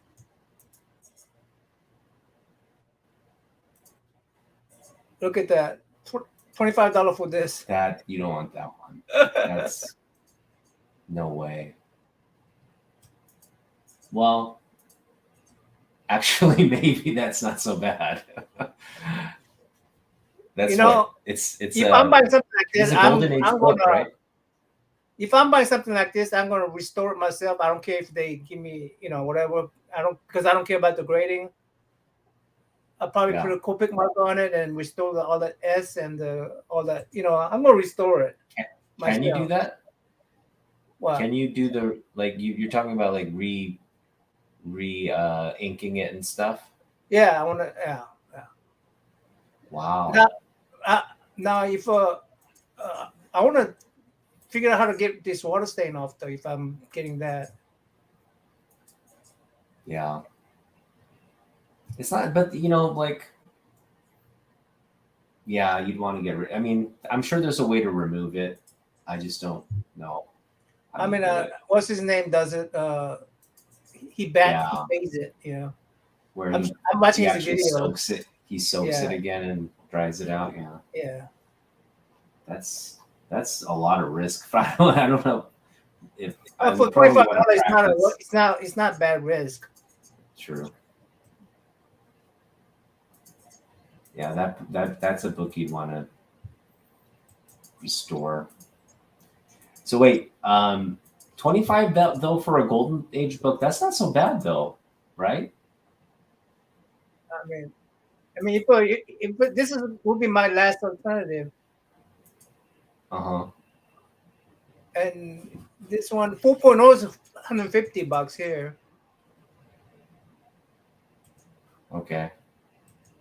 That's really not bad at all. All right. I'm gonna get more books here to look at. Keep talking. I'm listening. Batman 227 is another I'm targeting.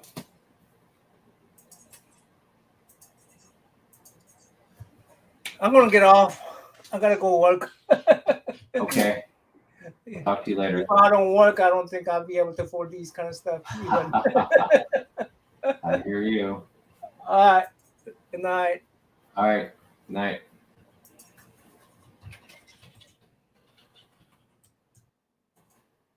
All right. So we're continuing on Batman 227.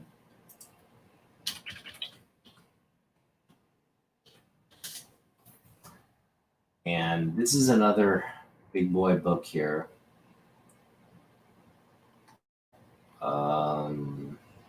Let's check out the FMV.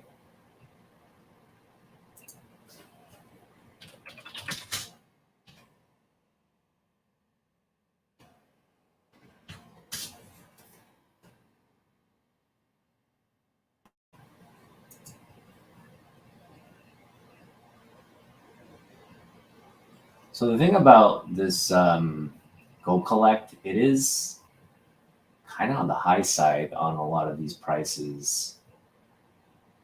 So it looks like we can get a 4.0 for 300. So what I'm going to do is I'm going to say look for a 4.0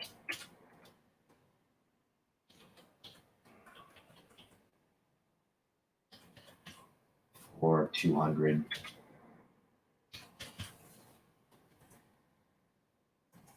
And I don't expect.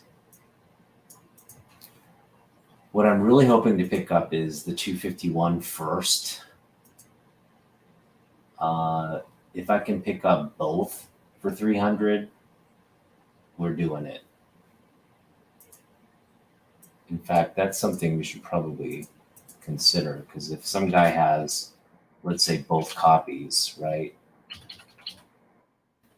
And he wants to sell it, obviously he wants to sell both. He wants my money. You have to sell both to me for 300. And again, the grades on these can vary. I don't want anything below a 2.5. So anything around 2.5.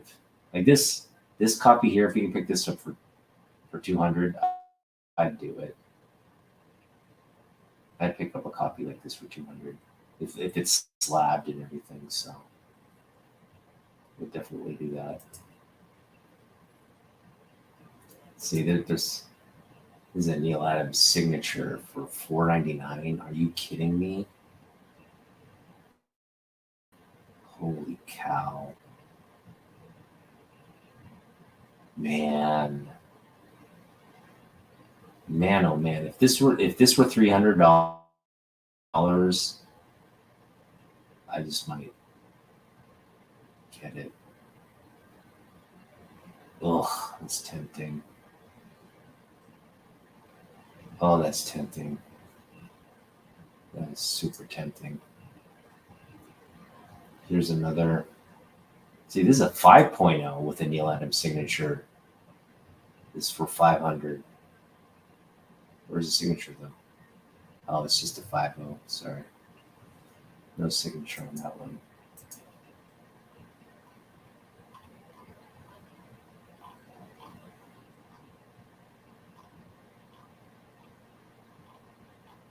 Here's a 1.8 Neil signed. Also $5.99. Wow. That's a beat up looking book though. Oh, what a treasure. Wow, 9.6 Neil signed and remarked. Are you kidding? 16,000. Jeez Louise. Oh, that's a grail book right there.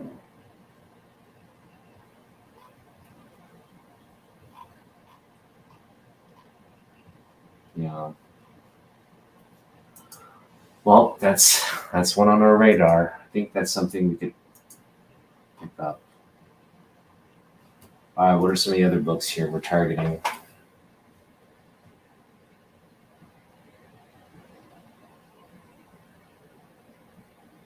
Ah, yes. This is one we can definitely pick up.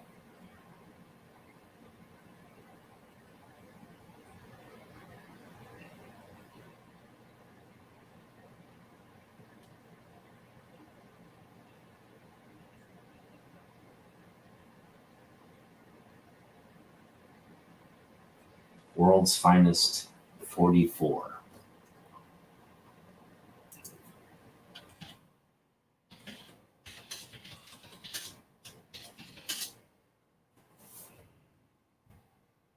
This is it right here.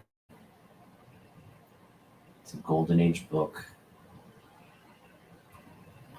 This one, obviously, we can only get it in low grade.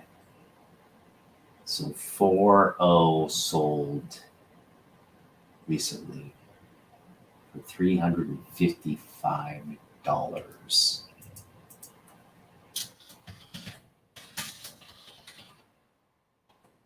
this is probably one, if we find it, we probably have to pay.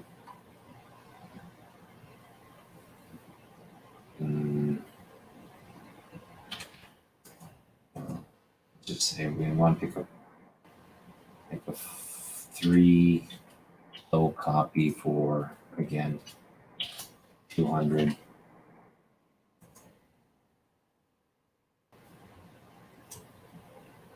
There's a Wayne Boring cover.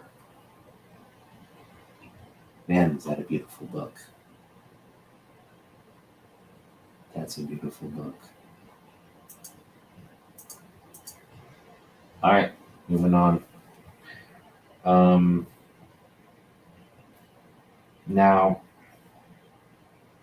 this is another book. DC Comics presents number 26. This is a big book. Tell me what the newsstand edition of this one.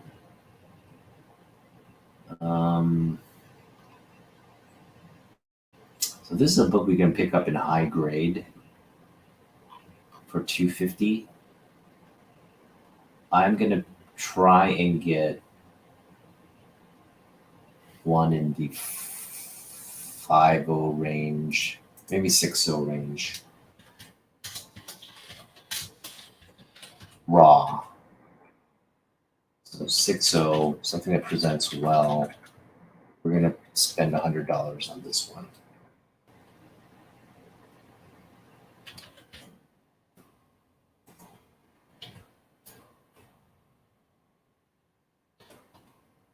So looking for a newsstand raw around 6.0 for 100.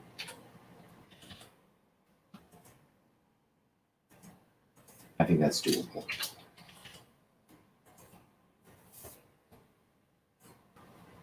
Yeah, I think we can do that. And this one, again, any raw books that we pick up, we're definitely going to open them up and take a look.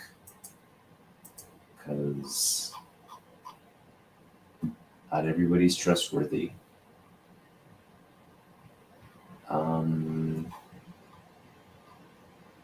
Yeah, 6.0. Let's say 100 on 6.0 should work. I'm sure we can. Well, again, I'm sure we can find a deal like that. All right, the last one I'm going to do, and then we're going to call it a night. I've been on quite a bit. Is Amazing Spider-Man 100. Now, if you've been following me since the beginning of my comic journey, you will know this is a book I targeted for the Comic-Con 2 years ago.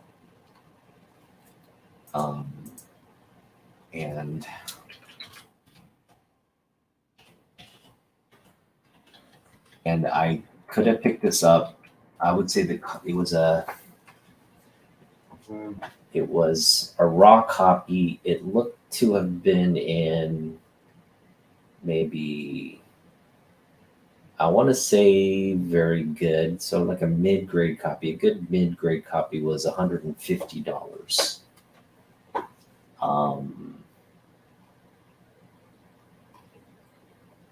And that's kind of where it is. So I'm gonna put 6.0. We're gonna put a $100 price tag on this one. I think I could pick up a raw. I think I can pick it up for 100. That's what we're going for. All right, so I have some targeted books here. And, we'll continue to kind of look at this page and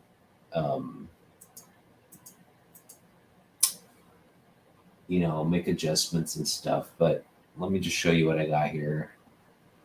These are the books I'm targeting for Comic-Con. Now, obviously, I can't pick up all these books, but I'm just saying we don't know what we're going to run into. And I don't want to pick up anything outside of this list. So we could spend $300 on any number of these books. But either way, we're picking up between 1 or 3 books, right? I'm sorry, 2 to 3 books at the end of the day. Nothing more than that, unless it can bundle deals and stuff. But for $300, again, probably 1 or 3 of these books at best, 3. And that's where I kind of want to be. I kind of want to be there. So these are big books. You know, I think if you were to ask me which one I want the most out of any of these, it would be, sorry, the Batman 241 at 8.0 is not, I would never get that at that price. No, 2.5. Sorry, what am I thinking? I can't get the 2. This is, Batman 241 is the,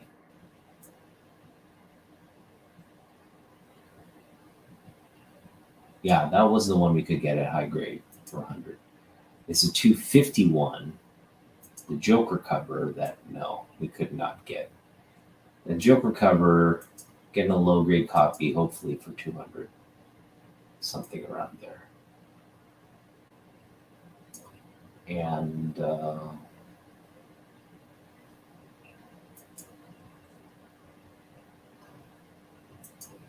that was probably the high priority one out of all these comics. 251 is the one I'm targeting the most, followed by 227, followed by DC Comics Presents number 26, followed by Uncanny X-Men 135, followed by Batman 241 Deadly Hands of Kung Fu, and rounding out ASM 100 or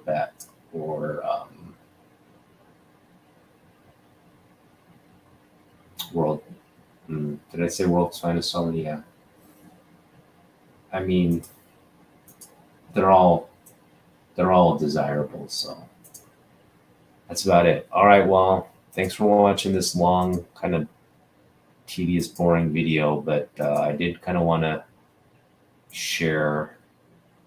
It's really, well, doing an infinity thing here. It's really this kind of hopping online, doing the live. Hey, Damien. Is really for my benefit to, because you know, I have a lot of time to prepare for the con. I've got not a lot of money, and there's a lot of things we want to do at the con. So we want to meet artists, we want to interview artists, and so without really being focused, because I know what's going to happen is, hey K-pop, hey Damien, what's going to happen is I'm going to go to the con, I'm going to start digging, and I'm going to pull something out. Look, I want this. How much? And the guy's going to like say how much it is, and I'm going to like give him money and get it. And then I can't get their books that I, like just even one transaction like that can kind of send me down a slippery slope of not getting any books that I intended to get. So, yeah, just kind of having a good idea of what I want, and resisting the urge to start digging boxes. Now, at the end of the con, after we picked up some of these big books, and we have like $15, $20 left, that's a good, I think that at that point, it's a good time to go digging and just picking stuff out and rounding out the budget. Yeah, see, I was just talking to Naman Hyung about that, and We I would love to buy. So I am reserving. I'm just keeping my mind open, and that's really the first area we're going to hit first. So before we go buy comics, we're going to hit Artist Alley, and we're going to engage with as many artists as possible, and just see what people are charging. And I looked at some of the like Mindy Lee's art. I looked at. I think Philip Tan is his work is just going to be out of my price range. I'm hoping some of the artists they can do like like small prints or something, or signed prints, or something in that range for a minimal amount. Then we'll definitely pick some of those up. Yeah, that's another option as well. Prints aren't bad. With signed prints aren't bad. That's something I may do with like Kevin McGuire. I'm probably going to try to get a book signed by Kevin McGuire, so I'm hoping his signatures are around the $25 range.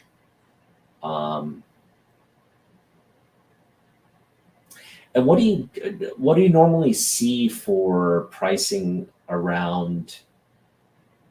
For example, like if you were to ask them to do an original sketch, not like a sketch cover or anything, just like a ink sketching sketch. It's usually around $100, right?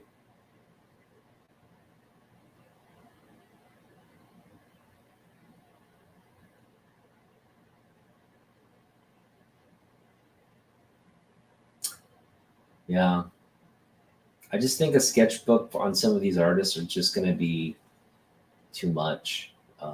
And I get it. It's their time, and yeah, I know the price varies a lot. Um, Yeah, I've heard 20 as well for sometimes the just like a quick sketch, right? Just a quick um so I guess it just depends on how well known the artist is. So I'm not really targeting like the Philip Tans or the Dustin Wens for these things. I'm more looking along the lines of like Mindy Lee, who's like her art is amazing. Go back and check out the beginning part of where we're looking at the art. Um, or someone like who else was on our list?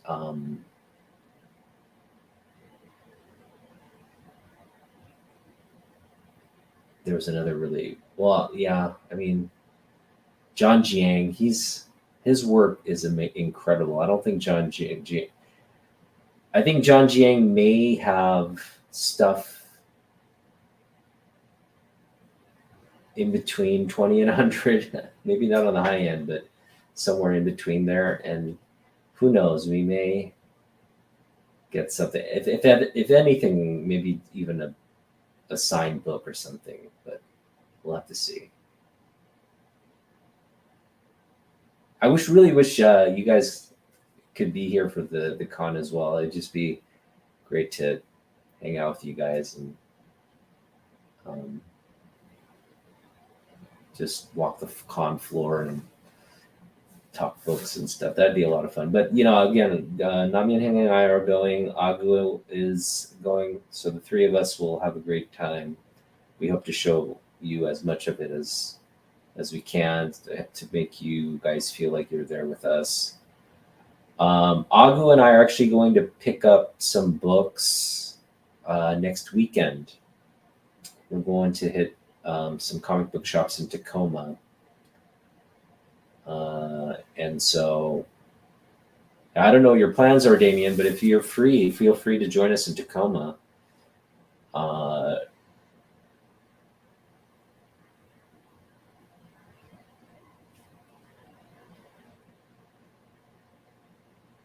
ooh,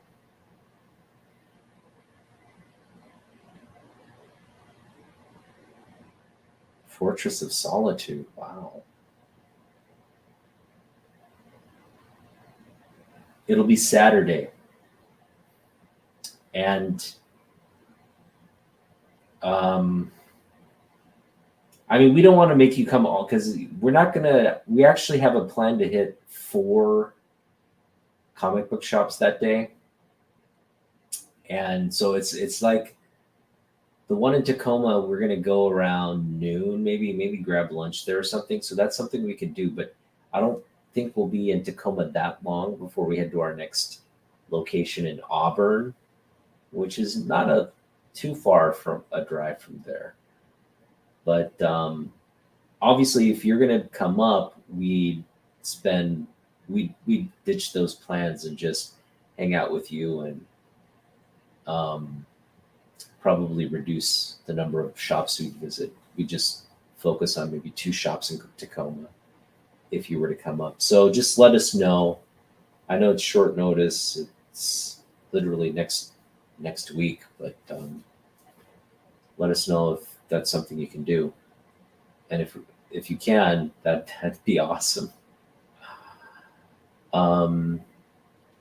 But yeah, the shop we're planning to visit is Destiny City Comics. Go check out. It's a great shop. I love Destiny City Comics. I'll post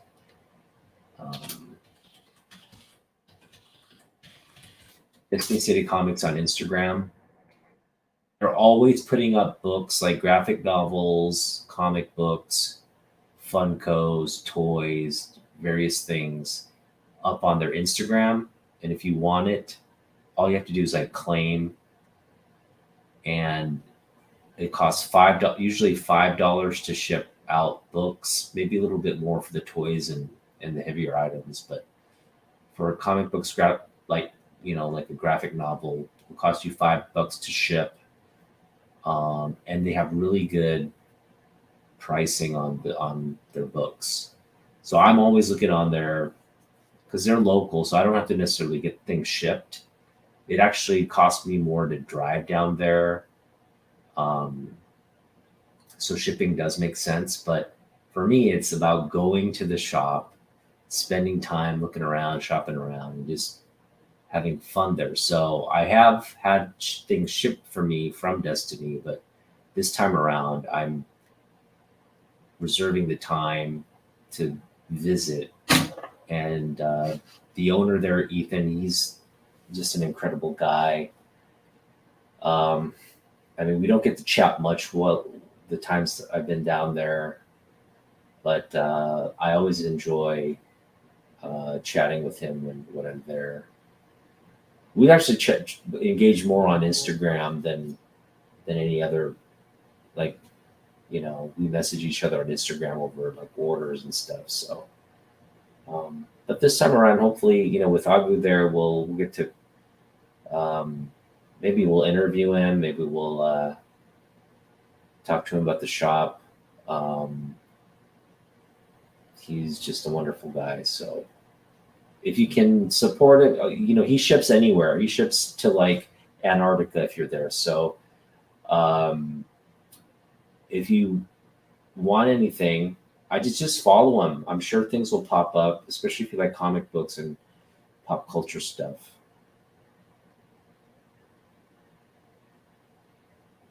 Okay, cool. Yeah. All right, we'll see you there then, Damien.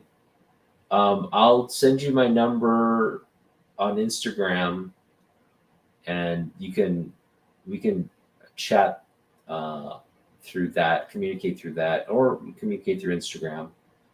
But yeah, we can meet up there. Again, it opens around 11 a.m. We'll probably get there around noon. So we'll just plan to see you there at that time, and then we can grab lunch somewhere nearby.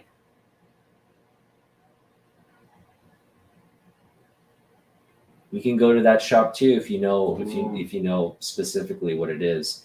There's actually another shop kind of in the suburbs of Tacoma. So if you're down, we can hit Destiny, meet up at Destiny, hit there, and then drive to that other shop, um, and dig through their back issue bins, and just, yeah, have fun.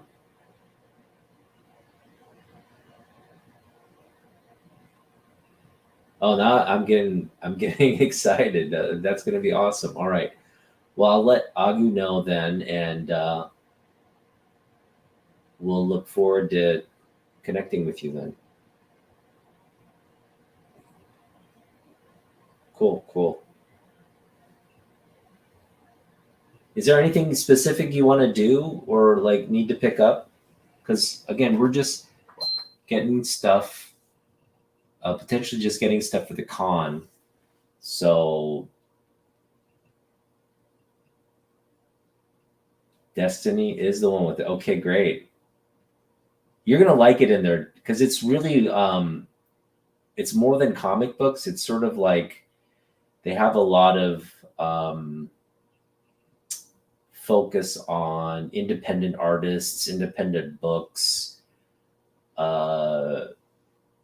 and they're really focused on the reading part. So like a lot of like graphic novels, a lot of hard-covered books, a lot of collected.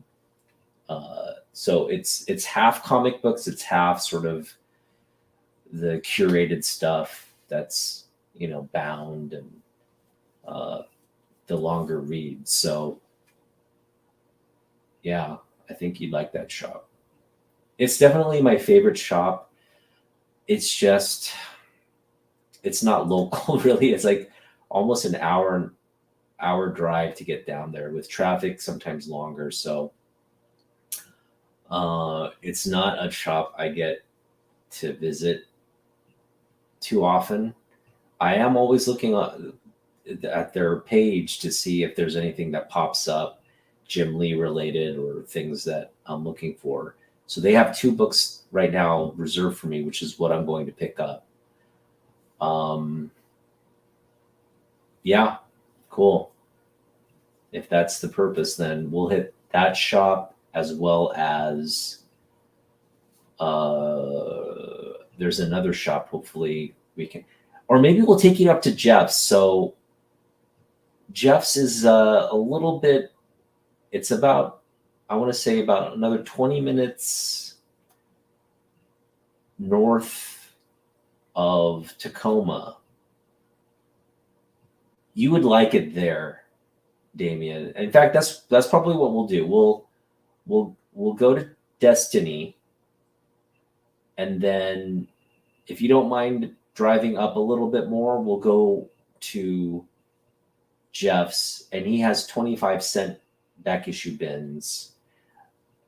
He's got a good deal of Bronze Age books, but it's mostly more modern stuff in the 25-cent bins. Occasionally you'll find a Bronze Age book in there. I've found them. So it's worth hunting, but they're fewer and farther between. I don't know if that's what you'd like to do, sit on a floor and just dig through bargain bins. But if you're down to do that, that's a great shop. But if you're looking for more, I guess, something along the lines of Destiny City, there is another shop. Again, it's in the suburbs there. We could hit that shop, but it's up to you. I think that other shop is more, they've got more of the current titles, and they've got a good selection of back issue bins, but you're not going to find like good bargains there. They're pretty much priced. It's priced fair, I would say. So we'll see. Yeah, that is where Naman. Well, yeah, it's where Naman got all the dollar Bronze Age books, and Naman pretty much picked them all. So unless Jeff refreshed his inventory, I don't know if you're gonna. And he probably hasn't refreshed his inventory. So it's been a good 2 months. I feel like at the start of the year, what comic shops do, right? They kind of look at the previous year's sales, and then they bring out new inventory. So I wouldn't doubt if you found a lot of Bronze Age books there, new inventory stuff for like $1. So if let's do that, let's hit it up, because I know I know Agu and I will. We want to kind of spend the bulk of our time digging at Jeff's. That I think is because we want to find some of these books by the artists, and we want to also just find books that we could potentially get signed. I know if I can find like a couple more Kevin McGuire books, I'm going to pick those up. So the three of us it's a big store, a lot of floor space. Sundays aren't too busy. So if we go there, you can dig in the Bronze Age section. Agu and I will sift through the more modern stuff, and I'm sure we'll all find stuff we want. Again, it's 25 cents they have 25-cent back issue bins, and they also have $1 and $2 bins. They also have half-priced books on just runs on pretty much all the characters and stuff. So everything's a bargain there. If you'd probably find something you want there. In fact, there's still a Neil Adams book there sitting there that I've been debating whether to pick up or not. Every time I find it and I look at it and then I put it right back because it tempts me every time. But I may someday I'll probably pick it up. I'm hoping to get that copy at the Comic-Con actually. The only reason I don't get it is because it's such a bad grade. It's water damage. There's like a tear along the spine. It just doesn't look good. But it's a Neil Adams book I want. Oh, okay. They'll have a lot of Vertigo and Valiant stuff. So for $1. So yeah. Hey man, Spidey, what's up? What do you guys? It's great you guys are dropping by. Thanks a lot. Again, we're just planning a meetup here. Yeah. I can't stand. Well, I mean, I have a lot of water damage comics in mine, so I guess I'm a little bit more tolerant of water damage. The thing I can't stand are rips and chunks missing out of the book, and I do have some of those books as well, but that bugs me more than water damage, I think. Like water damage, unless it's really bad, like brown, like tanning water damage, I don't know if I'd necessarily like that. I did like the Neil Adams Superman cover better than Lee's cover. Because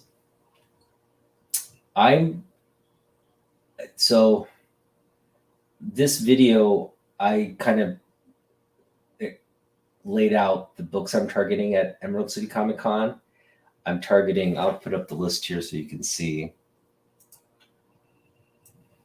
So these are the books I'm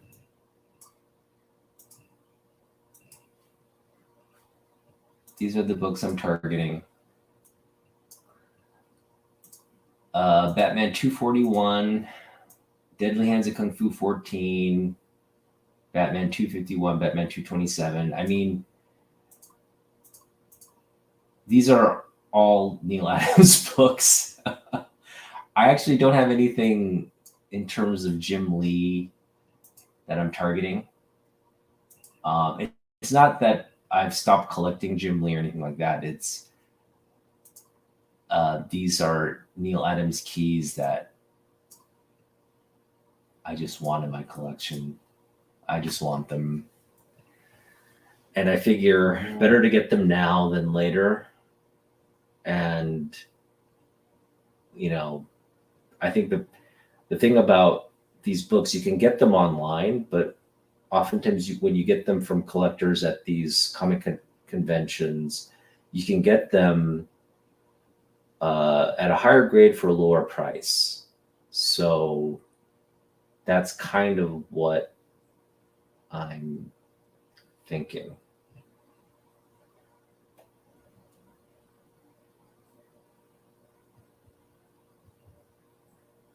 Oh, but so I'm a big Bruce Lee fan, and the fact that Neil Adams uh, did a Bruce Lee cover that's really, it's very accurate in terms of the depiction of Bruce Lee.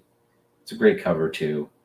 Um, it's just a cover by. And it's one of those books that like it's in black, and so there's just it just looks really cool. It's the black and the Bruce shirtless there with his kung fu pose. Have you seen it? What is Bruce? Is this a joke, Katie? What is Bruce Lee's favorite drink?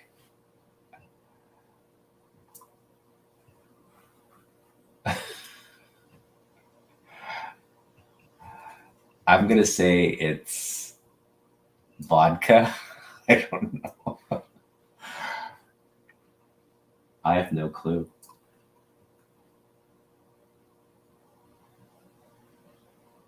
No hot dogs. Oh boy.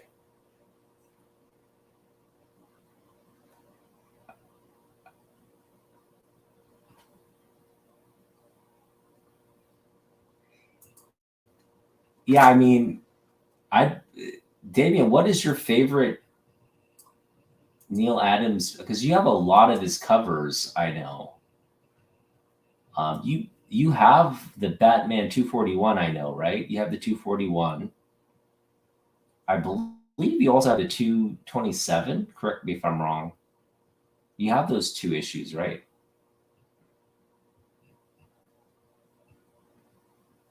Let me show you the cover I'm referring to.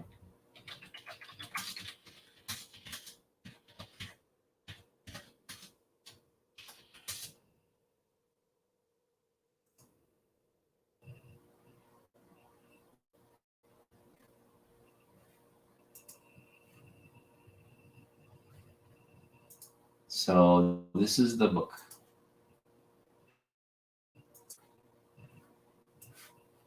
This is the book. I'm going to show my screen in a minute here.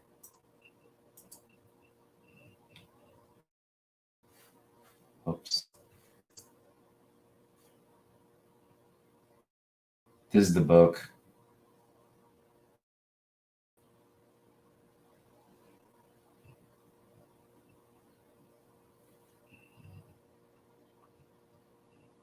The way Neil drew this sort of, I guess you just call it like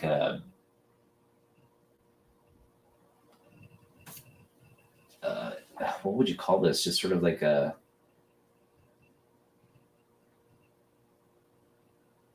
diorama of Bruce. The way he drew it, you could tell he's a fan of Bruce. You know what I mean? Like this is something like a fanboy would draw. Like, oh, I like this character. I'm just gonna draw. And the way he drew all these poses, you could tell he was looking at photos and just yeah, incredible. You could tell he was a fan of Bruce Lee. It really comes across on this cover. And again, I love Bruce Lee. I just think the fact that,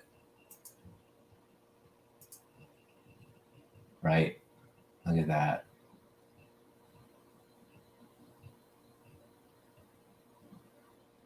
The dragon still lives. So this is a book. Looks like what Bruce Lee. I believe Bruce died in 1974. So when did this book come out? Well, I just collapsed it. Why did it do that?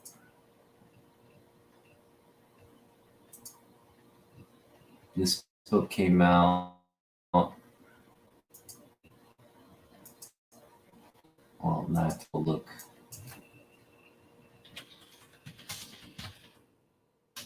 Probably came out right around that time, I would imagine.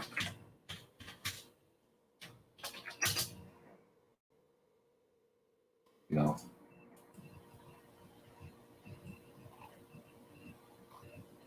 75. So yeah, it came right around maybe shortly or sometime after Bruce Lee's death. So it's kind of like a homage cover to Bruce Lee, it looks like. But man, is that a beautiful cover. Love it.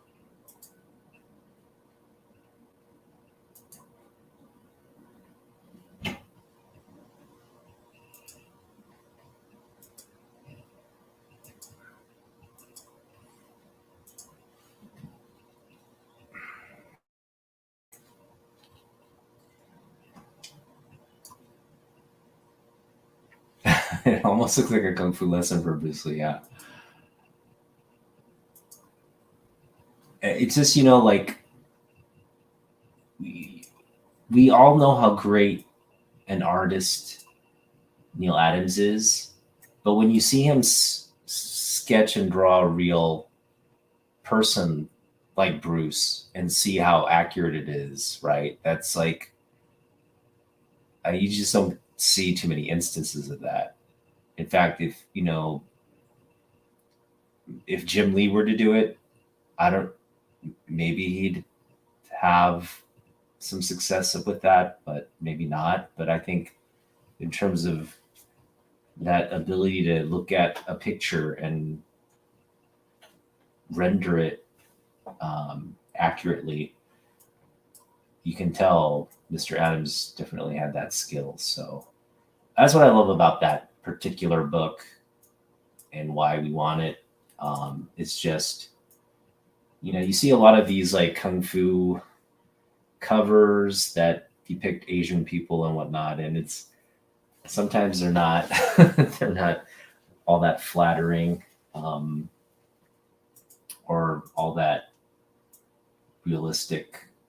They're kind of cartoonish. So uh, something like that book where it really looks like Bruce, and all the musculature on Bruce and stuff. That was cool. That's cool. And that's kind of like why I love Neil Adams to just based on all the work he's done. But when you see a cover like that, it gives you kind of insights as to the stuff that Neil Adams was into. Obviously, he was into Bruce Lee and kung fu movies and stuff and such. So that's kind of cool. Yeah, really cool. All right. Well, thank you for sticking around and hanging out. I am going to call it a night. Yeah, that lighting.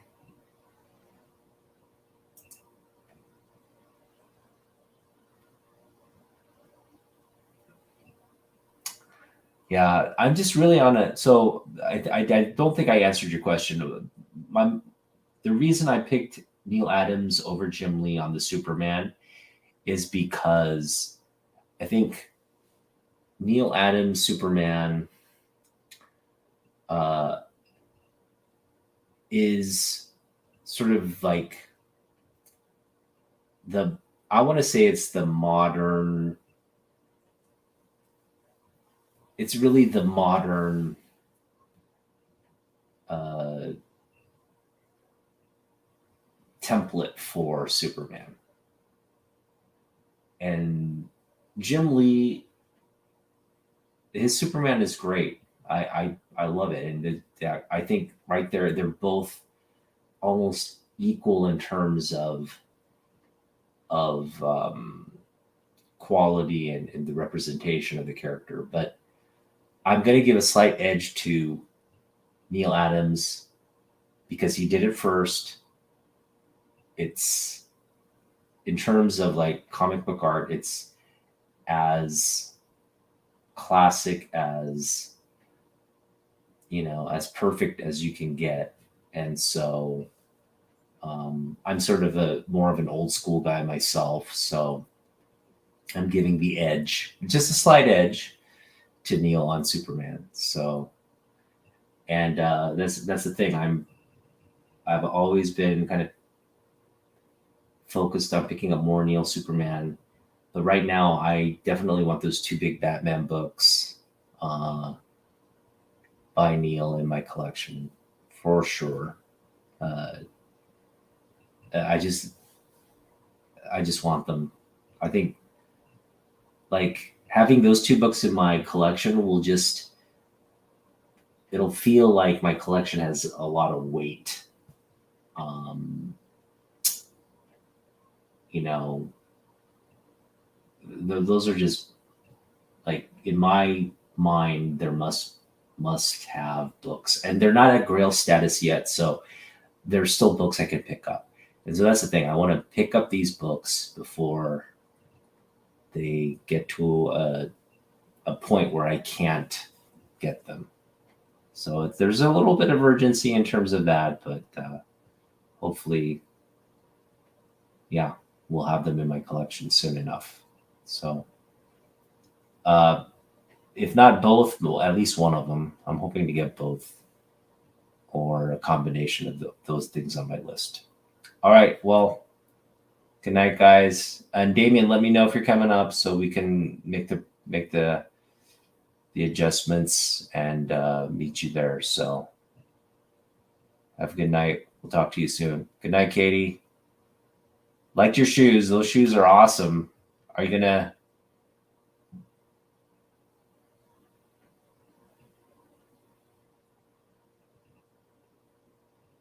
Okay, I'll check out 64 too. That may be something we want to pick up.